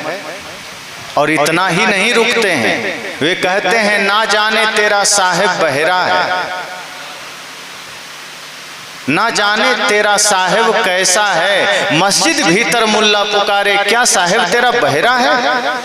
वे कहते हैं कि मस्जिद के भीतर मुल्ला पुकार रहा है अल्लाह अकबर, क्या तेरा साहिब बहरा हो गया जो सुनता नहीं, जोर जोर से पुकारना पड़ता है। सोचो उस वक्त कबीर साहब कह रहे हैं। और यहां ही नहीं रुके, वे कहते हैं तुरुक सुनती कराए तुरुक जो होना, औरत को क्या कहिए अर्ध शरीरी नारी बखानी ताते हिंदू रही। इतना बड़ा प्रहार है। सदगुरु कबीर ने जब देखा कि ये हिंदू तो फिर भी थोड़ा कोमल होता है, ये हिंदू समाज तो फिर भी थोड़ा लचीला होता है, ये मेरी बातें सुन भी रहा है, बदल भी रहा है, लेकिन ये मुसलमान तो भयंकर रूढ़िवाद है, जड़ है, कट्टर है, ये सुनने वाला नहीं है। तब उन्होंने क्या कहा, कितनों मनावों पांव पड़ी, कितनों मनावों रोए, हिंदू पूजे देवता लेकिन तुरुक न काहू के होए। ये कबीर साहब कह दिए। कहा तुम उसमें पत्थर में सिर ठोकने से अच्छा है कि तुम अपनी बातें कहना छोड़ दो, क्योंकि ये मुसलमान किसी का होने वाला नहीं। इतना खुलकर कोई कह सकता है? तो हिंदू के लिए तो कहा ही, हिंदू समाज की बुराइयों पर तो कहा ही, लेकिन उतनी ही गहरी चोट इस्लाम के शासन होते हुए साहब ने कुरान पर दिया, अल्लाह खुदा को दिया, सबको पीर पैगंबर को दिया। उन्होंने अपनी बातें इतनी खुलकर कही। एक बात और ध्यान रखना, आप हजार रामकृष्ण की बुराइयां कर लो, पर आज तक कभी आप पर कोई आया कहने कि तुमको अरेस्ट कर लेंगे, कि तुम्हारा गला काट देंगे, लेकिन आप खुदा पर बढ़िया से आज बोल दीजिए तो आपके पास फरमान आ जाएगा कि ये बातें बंद करो वरना गर्दन उड़ा देंगे। सदगुरु कबीर भी इस बात को जानते थे कि हिंदू थोड़ा लचीला होता है, कोमल होता है, कुछ भी कहो सुनता है, समझता है सत्य को, और यही आता भी है। आज आप पूरे भारत नहीं दुनिया का बायोडाटा निकाल लो तो कितने कबीरपंथी आपको मिलेंगे जो मुसलमान होंगे, जबकि कबीर साहब तो उसके घर पाले गए। कितने मिलेंगे? अगर 1 करोड़ में से आप गिनेंगे तो 10-20 मिलेंगे, मुश्किल से 10-20, और वो भी खुलकर अपनी बातें नहीं कह पाते हैं। 1-2 मुस्लिम हैं जो हमसे भी जुड़े हैं, जो कहते हैं गुरुजी आपकी बात मैं सुनता हूं और लोगों को जब सुनाता हूं तो हम पर फरमान जारी हो गया कि तुम अपन काफिर हो गए हो, तुम अपने समाज का विद्रोही हो गए हो, हमको अब मारने पर लोग तुले हुए हैं, भागते हैं, यहाँ वहाँ छिपे रहते हैं। तो 1-2 भी अगर हिम्मत कर लेता है तो उस पर फतवा जारी हो जाता है। तो सदगुरु कबीर वह व्यक्तित्व हैं जो बिना डरे अपनी बात कहे। मैं यहाँ सिर्फ सदगुरु कबीर के उस निर्भयता को रख रहा हूँ कि इस्लाम का शासन होते हुए सदगुरु कबीर ने कैसे अपनी बात निर्भयता से कहे। काशी पंडितों की नगरी होते हुए सदगुरु कबीर ने कैसे हिंदू समाज की बुराइयों को कहे, डरे नहीं। और सदगुरु कबीर ने इसलिए तो कहा निर्भय भय तहाँ गुरु की नगरिया, सुख सोए दास कबीरा हो। कहा जब निर्भयता आ जाती है तो निश्चिंतता आ जाती है, आनंद आ जाता है। फिर तो मैं हमेशा निश्चिंतता में रहता हूँ, आनंद में रहता हूँ, मुझे भय नहीं है। और भय किस चीज का? जो शरीर मेरा नहीं है उसे छूटने का भय, जो शरीर मेरा है ही नहीं उसे मिटने का भय। क्यों? सदगुरु कबीर कहते हैं मुझे पता है कि ये शरीर मुझे मिला है, एक दिन छूट जाएगा, और मैं इसका भय करूं। जो मेरा नहीं है उसे छूटने का भय क्यों करूं? लेकिन इस धरती पर सबसे बड़ा भय शरीर छूटने का ही होता है, इससे बड़ा कोई भय नहीं है। आप हम सब जितने भी इस धरती पर लोग हैं, सबसे ज्यादा हम डरते शरीर के छूटने से ही हैं। और दुनिया की सबसे बड़ी सच्चाई यही है कि छूटेगा, फिर भी हम डरते हैं कि ये छूटेगा। जो सबसे बड़ा सत्य है कि ये छूटना है, छूट रहा है, किसी का रहा नहीं है। जो जो जन्म लिए वसुधा पर एक दिन सब ही मरे, ये सत्य है कि आया है सो जाएगा राजा रंग फकीर। फिर भी हमें सबसे बड़ा भय इसी से होता है कि कहीं हम मर ना जाएं। लेकिन सदगुरु कबीर कहते हैं कि मैंने इसी भय पर विजय पा लिया। वे कहते हैं जेहि मरने को जग डरे मेरो मन आनंद, कब मरी हो कब पाई हो पूर्ण परमानंद। वे कहते हैं कि जिस मृत्यु से संसार डरता है मेरे लिए आनंद का विषय है। मैं खुश होता हूँ कि कल आनी होगी मृत्यु को, आज आ जाओ, हमें क्या दिक्कत, अपना काम हो गया है, आज ही आ जाओ, अभी आ जाओ। तभी तो कहते हैं काल करे सो आज कर, आज करे सो अब, पल में परले होएगा बहरी करेगा कब।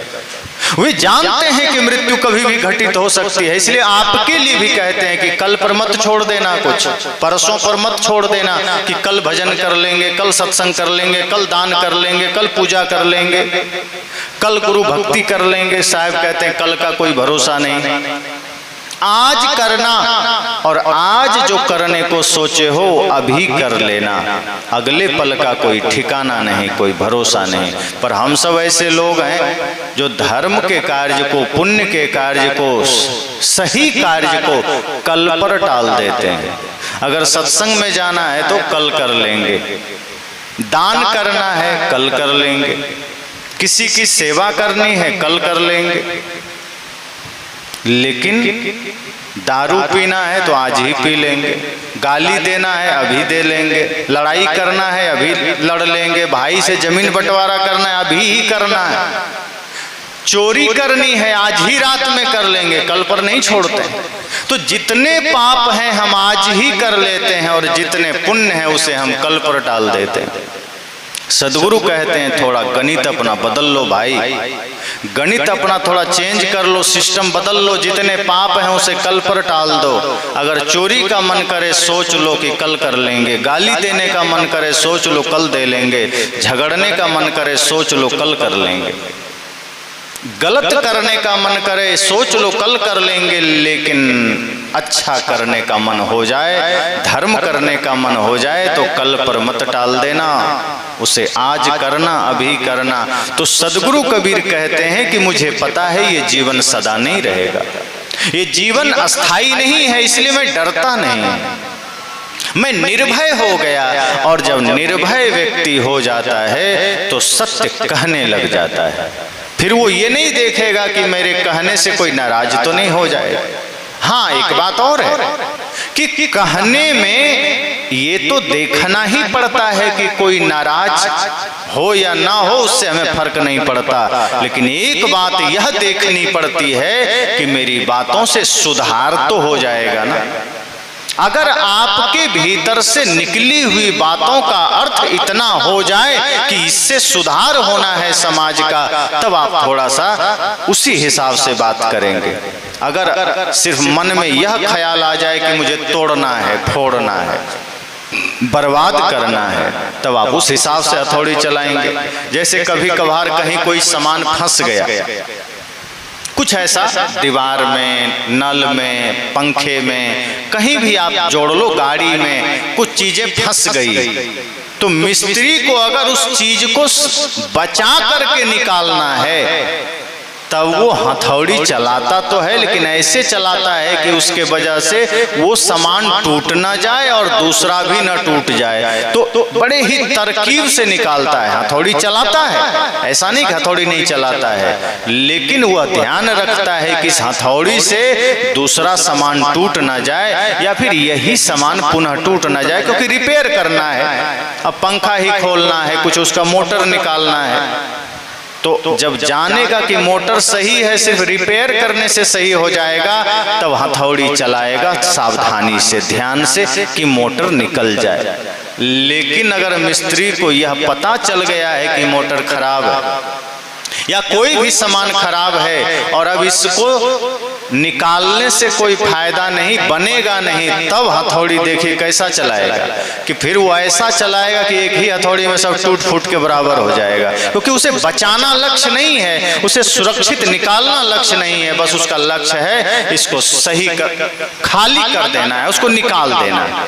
इसी तरह से जब हमारा लक्ष्य हो कि समाज में सुधार लाना है, व्यक्ति में परिवर्तन लाना है, तो हम चोट करेंगे, हम हथौड़ा चलाएंगे लेकिन अंदर हाथ सहार दे, बाहर मारे चोट। फिर हम अंदर में घड़े की भांति, जैसे कुम्हार भाई घड़ा बनाते हैं तो घड़ा के अंदर अपना हाथ लगा देते हैं और ऊपर से चोट मारते हैं। अब कोई दूर से देखेगा तो सोचेगा कुम्हार पागल हो गया, घड़ा बना के फिर मार रहा है, क्यों तोड़ना चाहता है। लेकिन निकट आने पर पता चलता है कि वो घड़ा तोड़ना नहीं चाहता, बल्कि जो थोड़ा मोड़ा कहीं गड्ढे हैं, थोड़ा उबड़ खाबड़ है, वो उसे और खूबसूरत बनाना चाहता है। इसलिए अंदर से हाथ का सहारा भी दिया है, ऊपर से चोट भी दे रहा है।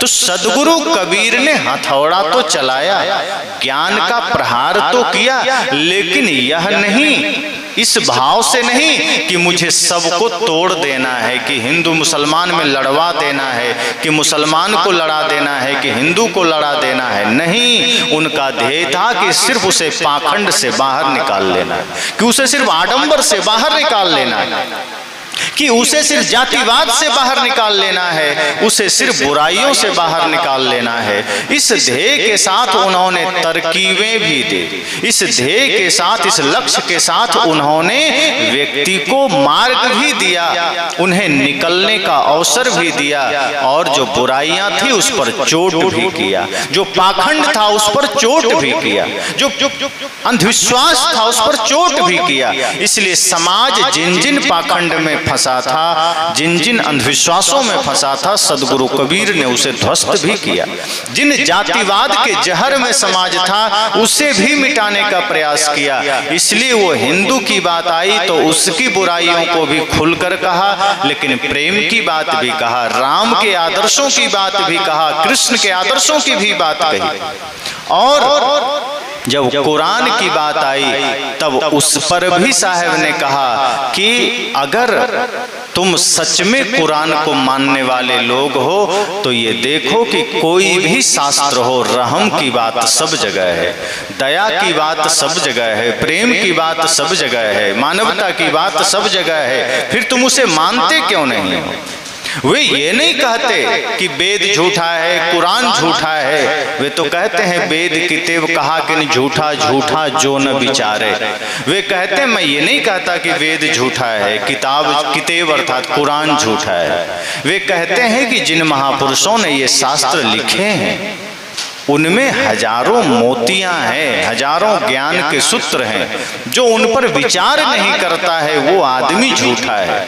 वे कहते हैं राम झूठे नहीं हैं, कृष्ण झूठे नहीं हैं, राम को नाम पर पाखंड करने वाला झूठा है, कृष्ण के नाम पर आडंबर करने वाला झूठा है। कृष्ण तो परम योगेश्वर हैं, राम तो मर्यादा पुरुषोत्तम हैं। अगर राम के जीवन का एक छोटा सा आदर्श समाज में आ जाए तो आज घर के सारे झगड़े मिट सकते हैं, कितना भी कोई कह ले, पर अगर राम ने जो प्रेम और जो आदर्श और जो मर्यादा अपने जीवन में धारण किया था, आज एक भी भाई अपने जीवन में धारण करके तो बता दे। उंगली उठाना तो सरल है कि राम को बुरा भला कह देना, क्या लगता है, छोटा सा मुंह है, बोल दिया, लेकिन राम के आदर्श पर चलना छोटा नहीं है। अयोध्या जैसे गद्दी जिसे मिलनी हो और पल भर में ये पता चले कि अब नहीं मिलेगी, वो बिना चिंता, बिना शोक, बिना लड़े, बिना झगड़े, मुस्कुराहट के साथ कैकेयी माँ से उल्टा आशीर्वाद लेकर के जंगल के लिए फकीरी वस्त्र पहनकर चल दे, वो राम कोई हो सकता है क्या?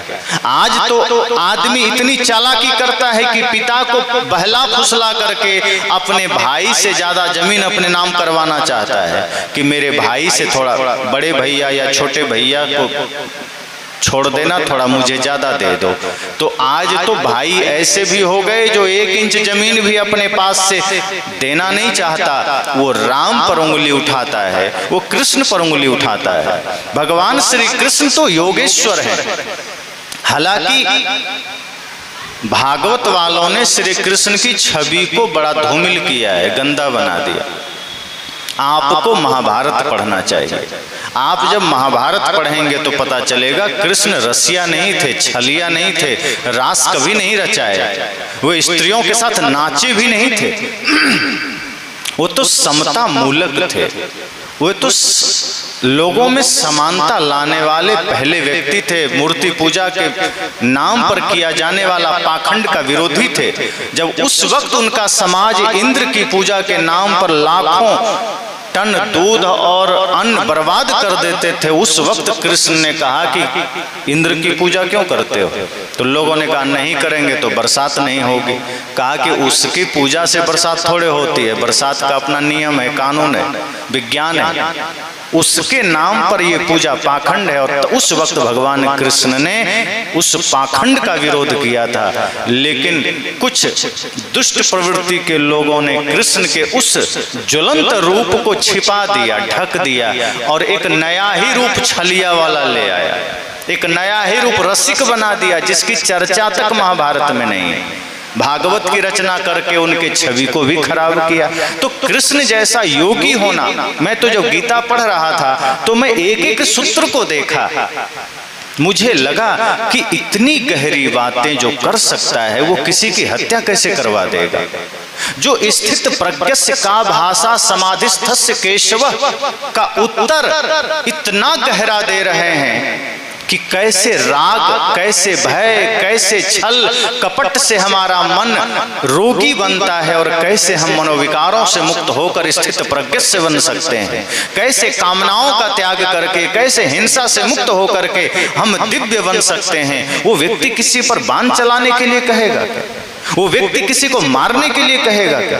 अगर गीता को आप गहराई से अध्ययन करें द्वितीय अध्याय के बाद से, आपको पता चलेगा जैसे कि बाहर कोई युद्ध की चर्चा ही नहीं, बाहर कोई लड़ाई की बात ही नहीं है, वो लड़ाई सबके भीतर है और उसी लड़ाई की बात कृष्ण कर रहे हैं। मानो कृष्ण सदगुरु हैं और अर्जुन वहां कोई और नहीं, एक जिज्ञासु है। और जब वो महाभारत की बात हो रही है, वो हमारे आपके हृदय में मचा हुआ महाभारत की बात है। वो हमारा शरीर ही कुरुक्षेत्र है।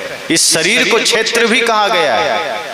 इस शरीर क्षेत्र है और उसी को युद्ध का मैदान कहा गया। और आपके भीतर जो वासना है, कृष्ण कहते हैं अर्जुन, ये जो वासना तुम्हारे भीतर है यही तो धृतराष्ट्र है। धृतराष्ट्र भी अंधा है और वासना भी अंधी होती है, अपना पराया कुछ नहीं समझता। जिसके भीतर वासना आ गई वो अपना पराया नहीं समझता, वो कुकर्म कर लेता है। कृष्ण कहते हैं अर्जुन, ये वासना धृतराष्ट्र है और तुम्हारे भीतर जो वासना है समझना यही धृतराष्ट्र है।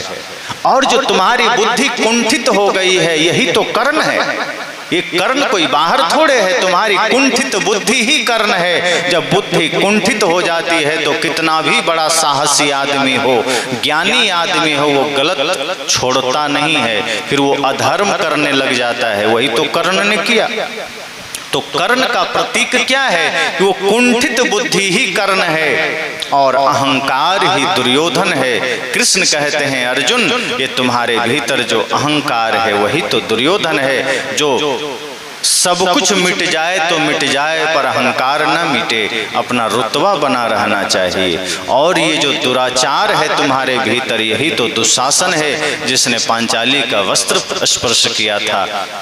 और ये जो तुम्हारे भीतर कपट है यही तो शकुनी है। कृष्ण ने कहा कि ये समस्त कौरवी सेना तुम्हारे भीतर विराजमान है अर्जुन। और मैं जो तुम्हें धनुष उठाने को कह रहा हूँ, मैं जो तुम्हें बाण चलाने को कह रहा हूँ, ये किसी बाहर किसी को मारने की बात नहीं, ये बाहर का कोई बाण नहीं। ये बाण तो ज्ञान का है, ये वैराग्य का है, ये ज्ञान विवेक, ये बाण विवेक का है। और ये विवेक का बाण, ज्ञान का बाण तुम्हें चलाना है अपनों पर नहीं, बाहर किसी रिश्तेदार पर नहीं। तुमने भीतर जिस अहंकार को अपना परिवार माना है, जिस कुंठा को अपना परिवार माना है, जिस वासना को अपना परिवार माना है, जिस कपट को अपना परिवार माना है, अर्जुन ये तेरा परिवार नहीं है, ये तेरा विनाश करने वाला है। इसलिए ये ज्ञान का बाण उठाओ और ये वासना को मारो, ये अहंकार को मारो, ये कपट को मारो, ये छल को मारो, ये कुंठा को मारो, ये दुराचार को मारो। तो कृष्ण कहते हैं अपने भीतर के समस्त विकार की कौरवी सेना को मार दो, तब क्या होगा? शांति रूपी द्रौपदी आपके हृदय में पुनः लौट आएगी, खुशहाली आ जाएगी, शांति आ जाएगी, और ये जीवन जो अधर्म के प्रति जितना तुम प्रेम से भरे थे, वो अधर्म जैसे ही नष्ट होगा, तुम्हारे हृदय में धर्म का सूरज उदय हो जाएगा, फिर शांति ही शांति है। तो जब आप गीता पढ़ते हैं तो यही तो पता चलता है, क्योंकि संत जन हमें इसी रूप में समझाते हैं। तो गीता के अलग अलग रूप भी लोग कर दिए, भागवत में कृष्ण को छलिया भी बना दिए, रसिया भी बना दिए, ना जाने क्या क्या रूप बना दिए, रास कर रहे हैं, नाच रहे हैं, राधा के साथ नाच कर रहे हैं। कृष्ण का असली रूप लोगों ने बर्बाद कर दिया। तो कबीर साहब कहते हैं कि जितने भी ज्ञान की बातें हैं, ध्यान की बातें हैं, धर्म की बातें हैं, प्रेम की बातें हैं, वो जब हम जीवन में उतारेंगे और अपने सभी महापुरुषों से सत्य ग्रहण करेंगे, तब जीवन में परिवर्तन आएगा। तो राम को अगर हम मानते हैं तो राम की मर्यादा को माने, कृष्ण को मानते हैं तो कृष्ण के योग को, प्रेम को, भक्ति को माने। इसी तरह भगवान बुद्ध को अगर मानते हैं तो उनकी करुणा को देखें, उनके विशालतम प्रेम को देखें। अगर भगवान महावीर को मानते हैं तो उन्होंने अहिंसा पर जोर दिया, हम उनकी अहिंसा को देखें। और सदगुरु कबीर ने तो सारी बातें एक साथ कह दी। उनका तो हर पहलू उतना ही ज्योतिर्मय है जितना कि प्रेम का पहलू है, अहिंसा का पहलू है, सत्य का पहलू है, दया का पहलू है। सदगुरु कबीर इसलिए इकलौते संत हैं जो शिरोमणि, जो संत सम्राट हैं, क्योंकि उनकी स्थितियां भी अलग थी, उनके पास चुनौतियां भी बहुत अलग थी। उनके समय के अन्य संत भी उतने ही महान थे, लेकिन उन सब में सदगुरु कबीर अग्रगणी थे, उन सब में सदगुरु कबीर सबके आगे थे। और इसलिए वर्तमान उस समय के जितने संत हुए, उन्होंने भी सदगुरु कबीर को गुरु रूप में देखा। चाहे गुरु नानक देव जी हों, चाहे संत रैदास जी हों, चाहे मीराबाई हों, चाहे उस वक्त नाभादास जी हों, जितने भी अन्य संत हुए, दादू दयाल, पीपा पलटू, दरिया साहब, सबने सदगुरु कबीर को अपना श्रेष्ठ समझा कि नहीं, सदगुरु कबीर ही हमारे रास्ता दिखाने वाले। इसलिए कबीर साहब की वाणी को गुरु ग्रंथ साहिब में नानक देव ने अंकित किया। उनकी वाणियों को गुरु ग्रंथ साहिब में आप पढ़ सकते हैं, ज्यों को त्यों सारी वाणियां मूल रूप में मिल जाएगी। 30% गुरु ग्रंथ साहिब में अगर 100% आप देखेंगे तो उसमें से 30% सदगुरु कबीर की वाणी। कोई व्यक्ति किसी संत की वाणी अपनी मूल ग्रंथ में अगर ज्यों का त्यों लिखा हो, इसका मतलब नानक देव कितनी आस्था रखते होंगे कबीर साहब में, नानक देव कितना श्रेष्ठ मानते होंगे सदगुरु कबीर को, कि उन्होंने उसमें जोड़ा भी नहीं, कुछ इधर उधर भी नहीं किया, ज्यों का त्यों उनकी सारी बातें लिख दी कि नहीं, इनकी बातें समाज तक जानी चाहिए, हमारे लोगों तक भी जानी चाहिए। लेकिन लोगों ने क्या किया, उन्हें ग्रंथ को ही गुरु बना करके ढक के रख दिया कि तुम पढ़े रहो, अब कोई मतलब नहीं, पढ़ने से कोई मतलब नहीं, किताब पढ़ने के लिए होता है, लोग ढक दिए। वही हम लोग भी करते हैं। आज लोगों ने रामायण को भी लाल कपड़े में, पीला कपड़े में ढक के घर में रख दिया, अगरबत्ती जलाने लगे। अब बहुत से लोग अब बीजक के साथ भी वही करते हैं, पीला कपड़ा में, लाल कपड़ा, सफेद कपड़ा में ढक करके रख दिया और दिया जला रहा। अरे वो किताब है पढ़ने के लिए, शास्त्र है ज्ञान लेने के लिए, वो ढकने के लिए नहीं। लेकिन हम नकल करने में आगे, किसी ने कुछ किया तो हम भी वही करने लगते हैं। सदगुरु कबीर वही दृष्टि हमें देते हैं, पाखंड से मुक्ति का दृष्टि, और अपने भीतर प्रेम को जागृत भी करना है। ऐसा नहीं कि पाखंड से मुक्ति हो जाएगी सरलता से। जब भीतर दिव्य दृष्टि जगेगी, जब भीतर की अंतर्दृष्टि जगेगी, तब पाखंड समझ में आएगा। अभी तो हम बहुत सी चीजें पाखंड कर रहे होते हैं, पता ही नहीं चलता। गुरु के नाम पर, संप्रदाय के नाम पर, परंपरा के नाम पर, पूर्वजों के नाम पर बहुत सारे पाखंड चलते हैं। कई लोग तो कहते हैं क्या करें, पूर्वज से चला आया है, कैसे ना माने। अरे पूर्वज से चला आया है तो कोई जरूरी है मानोगे? अगर पूर्वज के समय में ज्यादा विकसित ज्ञान नहीं था, उनसे भूलें होती थी, तो क्या आज उन भूलों को सुधारा नहीं जा सकता? क्या उन बुराइयों को छोड़ा नहीं जा सकता? 100 साल पहले छोड़ो, 20-25 साल पहले किया जाने वाला कितना काम छूट चुका। पहले का समय था जब मोबाइल नहीं था, पत्र भेजे जाते थे। अब मोबाइल आया तो सबने पत्र छोड़ दिया ना, मोबाइल पकड़ लिए, नंगे पैर चलते थे। घास की सड़कें होती थी, मिट्टी की सड़कें, आप नंगे पैर चलते थे। अब तो जूता रसोई घर में भी नहीं खुलता है, इतना अपडेट जमाना आ गया। जूता पहने हम रसोई में चले जाते हैं। कहीं मंदिर में जाना हो तो आदमी इशारा करता है, जूता पहना हो नहीं आ सकता, प्रसाद बाहर आकर दे दीजिए। अब आदमी इतना अपडेट हो गया कि जूता खोलने में दिक्कत हो रही है। ये नहीं कि गुरु के पास मंदिर में जूता खोले पहुंच जाए, लेकिन नहीं, जूता नहीं खुलना चाहिए भले ही मंदिर में ना जाए। तो पहले तो लोग खाली पैर चलते थे, अब जूता पहनते हैं। पहले सामान्य धोती लोग पहनते थे, अब कोट पैंट पहनने लगे। पहले पत्र से बातचीत करते थे, मोबाइल रखने लगे। पहले पैदल चलते थे, बैलगाड़ी में चलते थे, अब कार आ गई, हवाई जहाज आ गया। अब कहो कि नहीं हम परंपरा कैसे छोड़ें, हम तो बैलगाड़ी ही रखेंगे और बैलगाड़ी से ही दिल्ली कलकत्ता जाएंगे, तो क्यों नहीं जाते। पहले जो कुछ भी था धीरे धीरे बदला है। तो अगर कुछ ऐसी परंपराएं जो पहले गलत होती थी, अगर उन्हें हमें छोड़ने की बात आती है तो हम क्यों कहते हैं पूर्वज करते थे हमें नहीं छोड़ सकते। एक व्यक्ति ने कहा कि क्या करें, हमारे बाप दादा बलि देते थे कोई माता रानी को, अब परंपरा से बात चली आई है हमें भी देना पड़ेगा। हमने कहा क्यों, बाप दादा रजिस्ट्री करके गए हैं कि तुम्हें देना पड़ेगा। अरे वो भूल कर गए, उनसे पाप होता रहा तो तुम भी वही पाप करोगे। अगर बाप दादा समझ नहीं पाए कि बलि देना पाप है तो तुम तो समझ लो। कौन ऐसी माता है जो बलि से खुश होती है? और यदि कोई आपको ये समझा रहा है कि बलि देने से माता खुश हो जाती है, फिर वो माता कैसे हो सकती? फिर वो माता नहीं हो सकती, फिर वो जगत जननी नहीं हो सकती है। तो बलि देने से कोई माता खुश होगी, ये पूर्वज ने बता दिया। हम बलि दिए जा रहे हैं, पूजा किए चले जा रहे हैं, पाखंड किए चले जा रहे हैं, श्राद्ध किए चले जा रहे हैं। तो बहुत सारे आडंबर है जो हम परंपरा के दबाव में करते हैं। सदगुरु कबीर ने सब पर कहा कि नहीं ये मत करना, इंसान बनिए। मूल जो उनकी बात है वो इंसान बनने की, मानव बनने की है, प्रेम में जीने की है, समता मैत्री में जीने की है कि आप थोड़ा ही जीवन बिताइए, लेकिन आपस में ऐसा बिताइए कि जैसे कि आपके लिए वो परमात्मा हो और आप उसके लिए आप परमात्मा हैं। अगर भाई भाई में, पति पत्नी में इस तरह के भाव हो जाएं, मित्र मित्र में, पड़ोसी पड़ोसी में, क्रेता विक्रेता में इस तरह का भाव हो जाए तो धरती पर सारे पाप नष्ट हो जाएंगे, सारी समस्याएं नष्ट हो जाएगी। लेकिन आज हर कोई दूसरे को अपना क्या कहते हैं भोजन समझता है कि जैसे हमें मौका मिल गया। आप कहीं चले जाइए दुकानदार के पास तो दुकानदार आप में भगवान को नहीं देखता, उसे लगता है एक बकरा चला आया, कैसे लूट लें इसको। और अगर आप थोड़ा चालाक हैं, तेज हैं, तो किसी तरह बार्गेनिंग करेंगे तो थोड़ा राहत मिलेगी।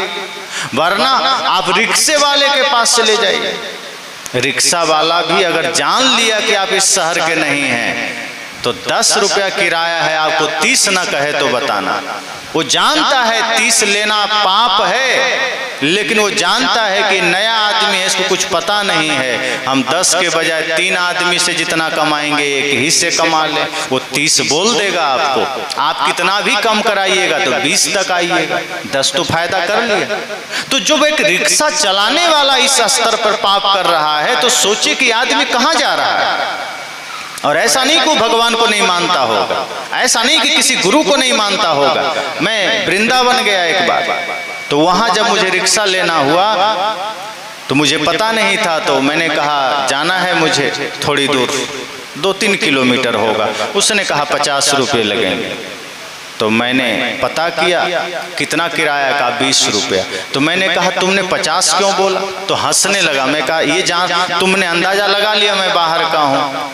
कहा हाँ। तो मैं कहा तो अगर तुम्हें पता है कि बाहर के हैं तो तुम्हें तो और कम बताना चाहिए, ताकि इस तीर्थ भूमि में बाहर से और लोग आवे, उनकी छवि अच्छी बने। तुम 50 बता करके वृंदावन की छवि खराब कर रहे हो। तुम जैसे लोग जो भगवान की नगरी को तुम बदनाम कर रहे हो, ताकि कोई दूसरा आदमी जाने में भी घबराए कि वहां तो लूटने वाले बैठे। होटल में चले जाइए, सामान्य किराया 800 रुपया एसी रूम का है, अगर जान लिया कि आप बाहर से आए हैं सीधे कहेगा 1800 रुपया लगेगा। अब आप 1500 फिर भी देंगे, मजबूरी है, कहाँ जाएंगे। तो होटल वाला भी भगवान कृष्ण की नगरी में बैठकर लूटने के लिए बैठा है, वो भगवान की भक्ति के लिए नहीं बैठा है। आप यहाँ से जा रहे हैं भगवान की भक्ति करने, आप यहाँ से जा रहे हैं कृष्ण से आशीर्वाद लेने, लेकिन बगल में बैठा हुआ आदमी को कृष्ण से कोई लेना देना नहीं। उसको लेना देना है कि कैसे आवो काटो माथा, कि कैसा हूं कोई मेरे पास आवे। भगवान कृष्ण बगल में है, डर भी नहीं है कि भगवान कृष्ण नाराज हो जाएंगे, है क्या। नाव वाले के पास जाइए 10 का 100 मांग लेगा, होटल वाला के पास जाइए, कपड़े वाले के पास जाइए, प्रसाद वाले के पास जाइए, रिक्शा वाले के पास जाइए, जूस वाले के पास जाइए, होटल में भोजन करने के लिए जाइए, सीधे 4 गुना रेट आपसे लेगा। क्यों? क्योंकि वो वहां बैठकर भी भगवान से डर नहीं रहा है, आप यहां से डरते हुए जा रहे हैं कि भगवान कृपा करना। वहां बैठकर वो पाप कर रहा है। और जो वहां का परिक्रमा मार्ग है, जो कहते हैं ना बिहारी जी की परिक्रमा लगा लो तो सारे पाप सारा पुण्य मिल जाएगा, उस परिक्रमा मार्ग में बीड़ी, तंबाकू, गुटखा, सिगरेट की दुकानें आपको जगह जगह मिल जाएगी। अब सोचिए, जो भगवान की परिक्रमा लगाने जा रहा है वो बीड़ी लगा के लगा रहा है, वो तंबाकू खा के लगा रहा है, तो कौन सी परिक्रमा लगा रहे हो भाई। भगवान की परिक्रमा लगाते समय तक रुक नहीं सकते हो क्या? कृष्ण की परिक्रमा लगाने गए हो, उतनी देर नशा के बिना रह नहीं सकते क्या? और चलो तुम नहीं रह सकते, जो प्रशासन है क्या उसको दिखाई नहीं देता कि इतना पवित्र मार्ग है, परिक्रमा मार्ग है, लोग लेट कर भी जा रहे हैं, वहां गुटखा खा के बगल में थूक रहा है, बीड़ी पीकर धुआं उड़ा रहा है, ये तीर्थों की बात है। तो आदमी हर जगह लूट रहा है और लुटाने के लिए जा रहा है, उसे किसी में परमात्मा का दर्शन नहीं हो रहा है, उसे किसी में भगवान का दर्शन नहीं हो रहा है। अब जिसको सामने जिंदा आदमी में भगवान नहीं दिख रहा है, वो मंदिर में जाके देख रहा होगा क्या? पत्थर में दिखेगा उसको? आप ही बताइए, जिसको खुले आकाश में सूरज का दर्शन नहीं होगा, वो कमरा में कैसे देखेगा? जिस आदमी को आंखों से सूरज का दर्शन नहीं होगा, अगर उसकी आंखें फूट जाए तब कैसे होगा? वही तो हो रहा है कि जीवित प्राणियों में भगवान दिख नहीं रहा है। मित्र में, भाई में, माता पिता में, पड़ोसी में, ग्राहक में परमात्मा नहीं दिख रहा है, लेकिन पत्थर की मूर्ति में देखने के लिए आदमी तूफान मचा रहा है, हड़बड़ी मचा रहा है। सदगुरु कहते हैं कि जिस दिन तुम जीवित प्राणियों में भगवान को देख लोगे, उस दिन वहीं परिक्रमा हो जाएगी। जहाँ जहाँ डोलो सो परिक्रमा, जो कुछ करो सो पूजा। सदगुरु कहते हैं कि मंदिर जाकर तुम परिक्रमा लगाते हो, वो परिक्रमा तो छोटी बात है, अगर मन तुमने निर्मल कर लिया, पवित्र कर लिया, तो साहब कहते हैं तुम खेत भी जाओगे तो परिक्रमा हो गई, तुम खलिहान भी जाओगे, दफ्तर भी जाओगे, दुकान भी जाओगे तो समझना वो परिक्रमा ही है।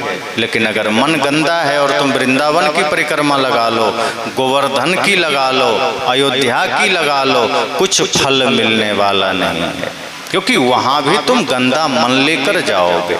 तो सदगुरु कहते हैं कि तुम तो किसी में परमात्मा देखते ही नहीं, और तीर्थ नगरी में भी तुम चले गए तो ग्राहक में तुम परमात्मा नहीं देखते हो, किसी भी व्यक्ति में तुम भगवान को नहीं देखते हो, बल्कि तुम यह देखते हो कि यह व्यक्ति को हम कैसे लूट लें, कैसे हम इसको नंगा करके भेजें। अगर आप विरोध ना करें तो 100 रुपया बोले और 100 रुपया आप दे दें तो खुश होता है कि चलो ये आदमी फंस गया। तो सोचो, तीर्थों के नाम पर ये हो रहा है, भगवान के नाम पर ये हो रहा है, तो कोई किसी में भगवान कहाँ देख रहा है, कोई किसी में परमात्मा कहाँ देख रहा है। यही तो सदगुरु कहते हैं कि जो तिलमाही तेल है त्यों चकमक में आग, तेरा साईं तुझ में जाग सके तो जाग। वो साईं तुझ में है, वो परमात्मा तुझ में है। इसलिए वे कहते हैं करो बहिया बल अपनी छाड़ बिरानी आस। अपने बाहों बल का भरोसा करना, दूसरे की आशा छोड़ देना, अपने भीतर की शक्ति को जगाना, अपने भीतर के सामर्थ्य को जगाना। वे आपको सामर्थ्यशाली बनाना चाहते हैं। वे कहते हैं कि अगर आप अपने भीतर की शक्ति को जान लेंगे तो आप बहुत से आडंबर से मुक्त हो जाएंगे, बहुत से परेशानियों से मुक्त हो जाएंगे। अगर अपने जीवन यापन के बहुत से चीजें आप जान लेते हैं तो कितनी सरलता होती। जैसे आप घर में रहते हैं, मान लीजिए आपका नल खराब हो गया, छोटी सी बातों से आप समझिए, या आपका पंखा खराब हो गया, आपका बाजा खराब हो गया, कुछ भी चीजें अगर आपकी खराब हो गई, लाइट नहीं जल रही है, तो फिर आप अगर कुछ भी नहीं जानते हैं तो आपको मिस्त्री बुलाना पड़ेगा।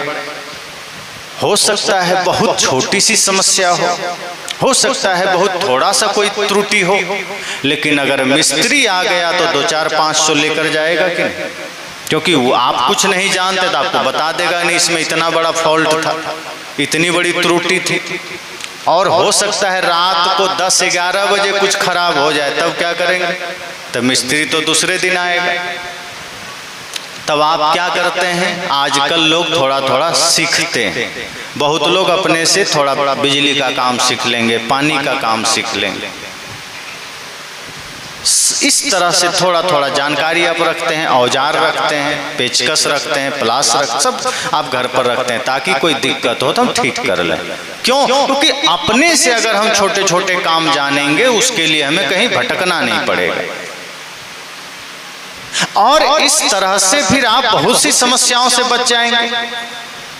तो व्यवहारिक जगत में आपको इतना ख्याल आ गया कि थोड़ा थोड़ा सब कुछ जानना चाहिए। सदगुरु कहते हैं यही तो मैं आपसे कहता हूं कि आप अपने भीतर भी देख लीजिए कि शांति का मार्ग आपसे ही निकलता है, प्रेम का मार्ग आपसे ही निकलता है, आनंद का मार्ग आपसे ही निकलता है। इसके लिए किसी प्लम्बर को खोजने की जरूरत नहीं है, इसके लिए किसी एजेंट को खोजने की जरूरत नहीं है, इसके लिए किसी मंदिर मस्जिद गिरजाघर गुरुद्वारे में जाने की जरूरत नहीं है। आप अपने आंखें बंद करिए, अपने भीतर झांकिए और अपने मन को एक बार निहारिए। आपको दिखाई देगा मन में कहां कहां विकार है, कहां कहां दोष है, उसे मिटा दीजिए। जब आप मन के विकारों को मिटा लेंगे, दोषों को मिटा लेंगे, आप समझ जाना आधी से अधिक समस्या का समाधान हो गया। फिर आपको बाहर भटकने की जरूरत नहीं। और अगर कभी जाना भी पड़े तो ऐसे संत, ऐसे गुरु के पास जाइए जो आपको समस्त दुखों से मुक्ति का मार्ग बता सके। सच्चे गुरु वो हैं जो आपको मार्ग बताए। ऐसे भी गुरु हैं जो कहते हैं तुम्हें कुछ नहीं करना है, तुम सिर्फ दक्षिणा दे दो, स्वर्ग में तो हम तुमको भेज देंगे। अगर ऐसा कोई कहते मिल जाए, समझ जाना एक नंबर का धूर्त और ठग है। क्योंकि इस धरती पर आपके किए बिना कुछ भी नहीं होगा। कोई दूसरा आपको स्वर्ग नहीं भेज सकता। और जिंदा रहते रहते ही स्वर्ग में जीना है, मरने के बाद नहीं। मरने के बाद आप स्वर्ग जाएंगे नर्क जाएंगे कौन जानता है, किसी ने देखा है। लेकिन इतना तय है कि अगर जीते जी स्वर्ग में आप हैं तो मरने के बाद भी स्वर्ग में रहेंगे। अगर जीते जी सुख में है, स्वर्ग का मतलब है कि जो पति पत्नी में प्रेम से रहे, भाई भाई से प्रेम में रहे, माता पिता के साथ श्रद्धा से रहे, पुत्र को बढ़िया शिक्षा संस्कार दे, पड़ोसी के साथ प्रेम में रहे, नशा दुर्व्यसन से मुक्त जीवन जिए और गुरु और राष्ट्र के प्रति श्रद्धा और समर्पण का भाव हो, वही तो स्वर्ग में है। दूसरा कौन स्वर्ग में? और जो इतना स्वर्ग में अभी जी लेगा वो बाद में क्या नरक में जाएगा? लेकिन जो आदमी अभी छल में है, कपट में है, लड़ाई में है, झगड़ा में है, पाप में है, धोखा में है, और गुरु के पास गया, गुरु से कहा गुरु जी हमारे जीवन में बहुत पाप है, क्या करें? तो जो लुटेरा गुरु जी हैं वो कहेंगे तुम्हें कुछ नहीं करना है, नाम दे रहा हूं और साथ में तुम सिर्फ हमको दक्षिणा पकड़ा दो। इस नाम को बस जपना, और उतना भी नहीं कर सकते तो भी कोई बात नहीं, अपने बच्चों से कह देना कि तुम्हारी चिता में थोड़ा सा तुलसी डाल देंगे, सीधे स्वर्ग, सारे पाप क्षय हो जाएंगे। अब आदमी सोचता इतना सरल उपाय है तो हम नशा क्यों छोड़ें? जब स्वर्ग जाने का इतना सरल मार्ग है तो हम हिंसा क्यों छोड़ें? फिर भाई से जमीन क्यों छोड़ें? फिर माता पिता का सम्मान क्यों करें? उनकी सेवा क्यों करें? अच्छा तो है वृद्धाश्रम में पहुंचा दी, अच्छा तो है दारू पी रहे हैं, अच्छा तो है पत्नी से झगड़ा कर रहे हैं, मांस खा रहे हैं, क्योंकि गुरु जी ने कह दिया है कि पाप से मुक्ति का मार्ग तुलसी है, पाप से मुक्ति का मार्ग नाम जप है। लेकिन इसी वजह से आज पाप मिट नहीं रहा है, अधर्म मिट नहीं रहा है। इन्हीं सारे पाप से भरे हुए टोकरी के लिए सदगुरु कबीर हमें समझाते हैं, कहते हैं कि मेरे भाई अपने भीतर देखो, अपने भीतर के विकारों को देखो। जब तक तुम्हारा मन गंदा है, जब तक तुम्हारे मन में विकार हैं, कोई स्वर्ग कोई मोक्ष तुम्हें नहीं मिलेगा। जीते जी अपने मन को निर्मल कर लो। पति पत्नी में जिस दिन प्रेम से तुम रहने लगोगे, पड़ोसी पड़ोसी में जिस दिन तुम प्रेम से रहने लगोगे, भाई भाई में जिस दिन तुम प्रेम से रहने लगोगे, और अपने देश के प्रति जिस दिन तुम्हें सम्मान और श्रद्धा का भाव जग जाएगा, उसी दिन तुम समस्त शांति को पा जाओगे, आनंद को पा जाओगे, स्वर्ग को पा जाओगे। वरना मरने के बाद तो तुम नरक में ही जाओगे, जीते जी भी नरक में, मरने के बाद भी नरक में। तो सदगुरु कबीर ने हमें जीने का सरल मार्ग दिया। इसलिए बहुत लोगों को सदगुरु कबीर खटकते हैं, क्योंकि सदगुरु कबीर ने बहुत लोगों की पेट पर लात मार दी। क्योंकि बहुत लोगों ने कहा कि नाम जपने से मुक्ति मिल जाएगी, कबीर साहब ने कहा नहीं मिलेगी। तो जो नाम जपना सिखाते थे उनका तो भोजन की व्यवस्था खत्म हो गई। कुछ लोगों ने कहा श्राद्ध करके हम तुम्हारे पूर्वज को, हम तुम्हारे पितर को स्वर्ग में भेज देंगे। कबीर साहब ने कहा ऐसी कोई व्यवस्था नहीं है, ये छल है। तो उनको भोजन भी मारा चला गया। कुछ लोगों ने कहा कि तुम सिर्फ गंगा में जाओ, नहाना भी मत, 400 कोस से सिर्फ गंगा का नाम ले लेना, तुम्हारे पाप मिट जाएंगे। कबीर साहब ने कहा ऐसा संभव ही नहीं है, पाप मन का विकार है, मन के विकार को धोना पड़ेगा। गंगा में आप जाएंगे तो गंगा का जल आपके शरीर के मैल को धोएगी, और पाप शरीर में चिपका हुआ है। कहाँ पर चिपका है पाप? पाप मन का विकार है, और मन का विकार पानी से नहीं धुलता, ज्ञान से धुलता है, ध्यान से धुलता है। सदगुरु कबीर कहते हैं ध्यान में उतरना पड़ेगा, ज्ञान में उतरना पड़ेगा। गंगा पवित्र नदी है क्योंकि वो जीवन दायिनी है। आज आप बोर कर लिए, नल गाड़ लिए, पहले तो लोग नदियों से ही पानी पीते थे, और जो जीवन देती थी नदियां, इसलिए हमने उन्हें माँ कह दिया। और वो मातृ रूप ही है, प्रकृति की माँ है, क्योंकि वो जीवन पालती है। लेकिन वो माँ है तो उसकी स्वच्छता का ध्यान रखो, उसकी पवित्रता का ध्यान रखो, क्योंकि वो कितनी मानवता का उद्धार करती है। कितने लोग उसके किनारे जल पीते हैं, और आज उनकी दुर्गति हमने क्या कर दी है, पैर धोने में भी मन खराब हो जाए, इतना गंदा कर दिया। और कौन किया? पाकिस्तान के लोग की, चीन का। भारत के वही लोग किए जो कहते हैं हम गंगा को माँ मानते हैं। तो सदगुरु कबीर ने समस्त पाखंड को मिटाना चाहा। आपको विवेक की दृष्टि देनी चाहिए, लेकिन हम अपनी आंख बंद रखेंगे तो कबीर को नहीं समझ सकते। सदगुरु कबीर को समझना है तो सदगुरु कबीर की आंख चाहिए। अगर हम भ्रम की आंख से, आडंबर की आंख से, पाखंड की आंख से कबीर साहब को देखेंगे तो हम पहचान नहीं पाएंगे। जैसे सूरज को देखना है तो रात में देख पाएंगे क्या? आधी रात में आप सोचें कि हम बड़ा टॉर्च लेकर सूरज को देख लें तो कितना बड़ा भी टॉर्च ले आएंगे, सूरज दिखाई नहीं देगा। न चांद के प्रकाश में सूरज को देखा जा सकता है, न लाखों वाट बल्ब के प्रकाश में सूरज को देखा जा सकता है। सूरज को सूरज के ही प्रकाश से देखा जा सकता है। इसी तरह सदगुरु कबीर को समझना हो, जानना हो तो सदगुरु कबीर की आंख चाहिए, उनका ही दृष्टिकोण चाहिए, तब वो समझ में आएंगे। और जिस दिन कबीर समझ में आ गए ये सब समस्या मिट जाएगी, इस समाज में सारे विद्रोह मिट जाएंगे, सारी जातियां एक होकर के सिर्फ मानव बन जाएगी, ये सारी रूढ़िवादिता खत्म हो जाएगी, ये सारी सांप्रदायिक झगड़े मिट जाएंगे, इंसानियत ही हमारा धर्म हो जाएगा, अर्थात सत्य अहिंसा प्रेम करुणा ही हमारा धर्म हो जाएगा। और यही सदगुरु कबीर का लक्ष्य था। इसलिए उन्होंने जहां जब जैसा जरूरत हुआ कहा, डरे नहीं और न तो थके न रुके न डरे। आज तो हम सोचते हैं कुछ कह दें तो लोग नाराज ना हो जाए। कबीर साहब ने कहा सत्य कहना हो तो नाराज होने की चिंता नहीं है मुझे, अगर गलत हो रहा है समाज में तो मुझे नाराज होने की चिंता नहीं, चाहे कोई मारे। वो तो कहते ही थे, साच कहूं तो मारन धावे, झूठे जग पतियाना। कि सत्य कहता हूं तो संसार के लोग मारने दौड़ते हैं, झूठे को विश्वास कर लेते हैं। लेकिन इसका अर्थ यह नहीं है कि कबीर साहब ने कहना छोड़ दिया, वो कहते रहे, विरोध करते रहे, चलते रहे और अंतिम तक कहते रहे।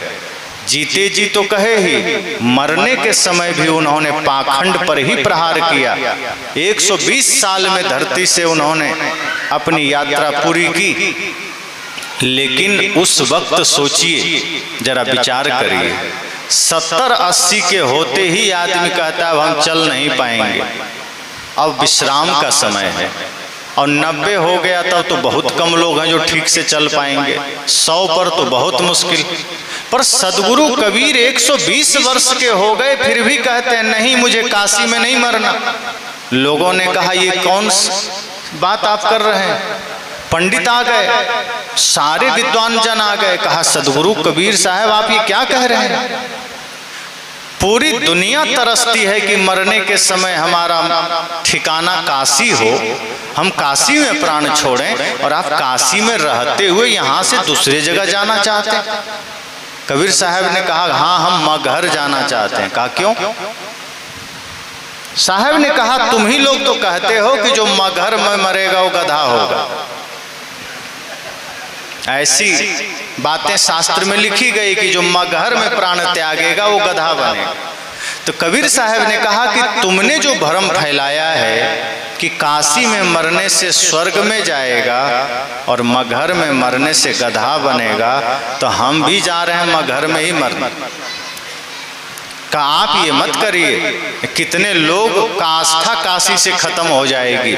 सदगुरु कबीर ने कहा कि तुम ये कह रहे हो कि काशी में मरने मात्र से मुक्ति मिल जाएगी, स्वर्ग मिल जाएगा। इसका अर्थ तो ये है कि अगर यहाँ कोई बहुत बड़ा दुरात्मा भी आकर मरेगा तो स्वर्ग जाएगा, कोई पापी भी मरेगा तो स्वर्ग जाएगा, कोई व्यभिचारी भी मरेगा तो स्वर्ग जाएगा, लाखों लोग की हत्या करने वाला मरेगा भी तो स्वर्ग जाएगा। फिर राम नाम का क्या? फिर जो तुम राम की भक्ति कर रहे हो, भगवान की भक्ति कर रहे हो, फिर उसका कोई अर्थ ही नहीं निकला। क्योंकि यहाँ तो जो आवे मरे स्वर्ग जाएगा, मतलब यहाँ तुम्हारी भक्ति का कोई महत्व नहीं, तुम्हारी साधना का कोई महत्व नहीं, महत्व काशी का है कि यहाँ जो आएगा वो मुक्ति पा जाएगा। तो क्या इतना सरल हो गया मोक्ष? जगह की प्रधानता हो गई, काशी की प्रधानता हो गई, जो मरेगा मुक्ति पा लेगा। सदगुरु कहते हैं फिर हमारी भक्ति, हमारी साधना, हमारी मन की निर्मलता का क्या हुआ? मतलब जब तक हम काशी में हैं तो हम मुक्ति पा लेंगे, काशी से बाहर जाएंगे तो गधा बन जाएंगे, नरक में चले जाएंगे। तो इसका अर्थ तो ये भी हुआ कि शिव जी का जो काशी नगरी है, तो शिव जी का क्षेत्र काशी तक ही सीमित है। मतलब उनकी शक्ति इतनी छोटी है कि काशी के बाहर होते ही हम नरक में चले जाएंगे और काशी में आते ही स्वर्ग में चले जाएंगे। फिर राम की भक्ति का क्या मतलब है? जैसे यहाँ लाइट जल रही है तो यहाँ कुछ भी गिरेगा हमें दिख जाएगा, यहाँ उजाला है, प्रकाश है। और यहाँ के अलावा सब जगह अगर अंधेरा हो तो यहाँ का लाइट बाहर काम करेगा क्या? अगर बाहर कोई रोशनी ना हो तो इस रोशनी से बाहर उजाला नहीं हो सकता है। लेकिन अगर आपकी सुई गिरी है बाहर तो क्या यहां खोजेंगे? यही तो कहा गया कि एक बुजुर्ग का एक सुई गिर गया घर में, अब वो खोजा नहीं मिला तो बाहर चौराहे में बहुत सी लाइटें लगी थी, जाकर खोजने लगा, नहीं मिल रहा था। तो एक दो सज्जन आए, कहा बाबा क्या गिर गया? उसने कहा कि सुई गिर गई है। तो कहा ठीक है मैं भी खोज देता हूँ। खोजने लगे, एक और दो आदमी और आ गए, कहा बाबा क्या हो गया? अरे सुई गिर गया, वही हम लोग खोज रहे हैं। वो भी खोजने लगे, एक आध घंटा तक खोजा नहीं मिला। तब उनमें सब ने कहा कि बाबा ये सुई यहीं गिरी थी? कहा नहीं, गिरी तो घर में थी।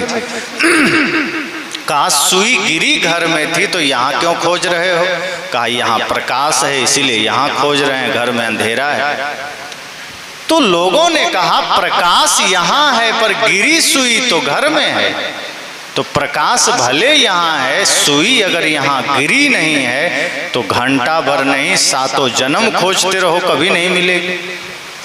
तो क्या करें? तो प्रकाश की व्यवस्था करो और ऐसा ही प्रकाश घर में ले जाओ, ऐसा ही इसी प्रकाश से एक दिया जला लो, इसी प्रकाश से एक टॉर्च की व्यवस्था कर लो, लेकर घर चले जाओ, उस प्रकाश में खोजो मिल जाएगा। सदगुरु कबीर कहते हैं ये काशी अगर चौराहे की लाइट है, अगर यहाँ हम बैठे हैं तो उजाला मिलेगा, लेकिन बाहर जाते ही अगर अंधेरा मिल गया मतलब हमारे भीतर अभी कोई लाइट नहीं है, हम बाहर के लाइट पर निर्भर हैं। पर कबीर साहब कहते हैं लेकिन पंडितों सुन लो, मैंने टॉर्च की व्यवस्था कर रखा है, मैंने प्रकाश की व्यवस्था कर रखा है, और ध्यान रखना काशी से बाहर भी मैं जाऊंगा तो मेरे साथ प्रकाश होगा, मेरे साथ रोशनी होगी, क्योंकि मैंने भक्ति की साधना की, राम नाम का प्रकाश अपने जीवन में धारण किया है। और काशी तो छोड़ो, मैं धरती के किसी कोने में जाकर मरूंगा तो समझना मुझे मुक्ति ही मिलेगी। क्यों? क्योंकि मेरे लिए जगह महत्वपूर्ण नहीं है, मेरे लिए मेरी साधना महत्वपूर्ण है, मेरा ज्ञान महत्वपूर्ण है, और वो मैंने अर्जित कर लिया है। वो ज्ञान का प्रकाश मेरे साथ है तो मैं जहां रहूंगा वहां उजाला होगा। अगर राम की भक्ति मेरे साथ है तो मैं धरती के किसी कोने में जाऊंगा वहां तो प्रकाश होगा ही।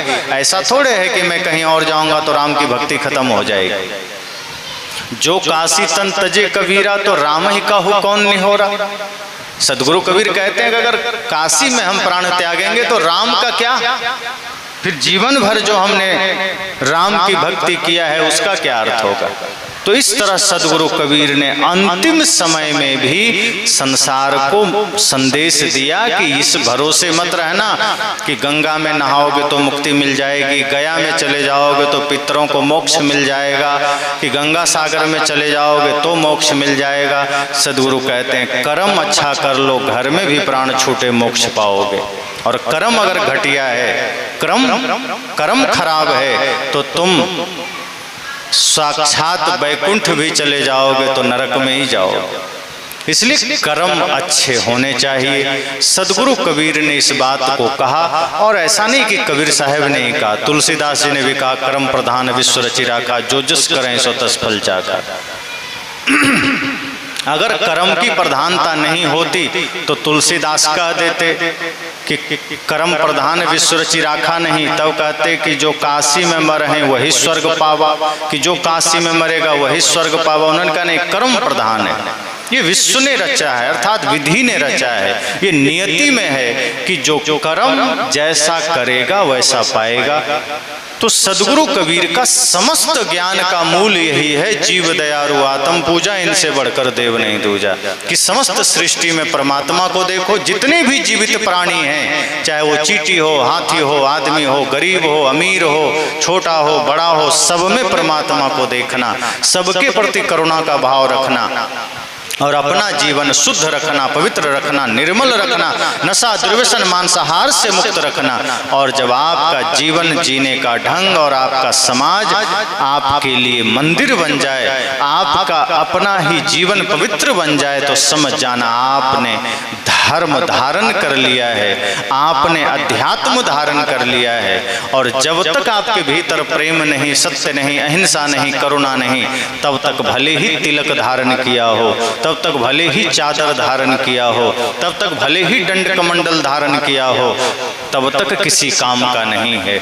जिस दिन प्रेम धारण किया, समझना उसी दिन बात बन गई। तो इस तरह से सदगुरु कबीर को जिन जिन रूपों में संसार ने समझा, मैंने चर्चा किया। किसी ने ज्ञानी कहा, किसी ने भक्त कहा, किसी ने कवि कहा, किसी ने फकीर कहा, किसी ने काफिर भी कहा, किसी ने परमात्मा कहा, किसी ने संत शिरोमणि कहा, किसी ने संत सम्राट कहा। महत्व यह है कि उन्होंने संसार को क्या दिया।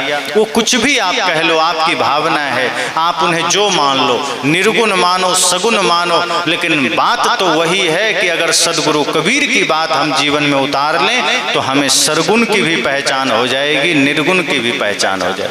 साहब तो कहते हैं सरगुण की करी सेवा, निर्गुण का करी ध्यान, सरगुण निर्गुण से परे तहाँ हमारा ज्ञान। वे तो कहते हैं सरगुण की सेवा करो, अर्थात जो जीवित प्राणी है उसकी सेवा करो, यही सरगुण की पूजा हो गई। लेकिन संसार जिस सरगुण की पूजा मानता है, साहब कहते हैं वो तो पूजा है ही नहीं।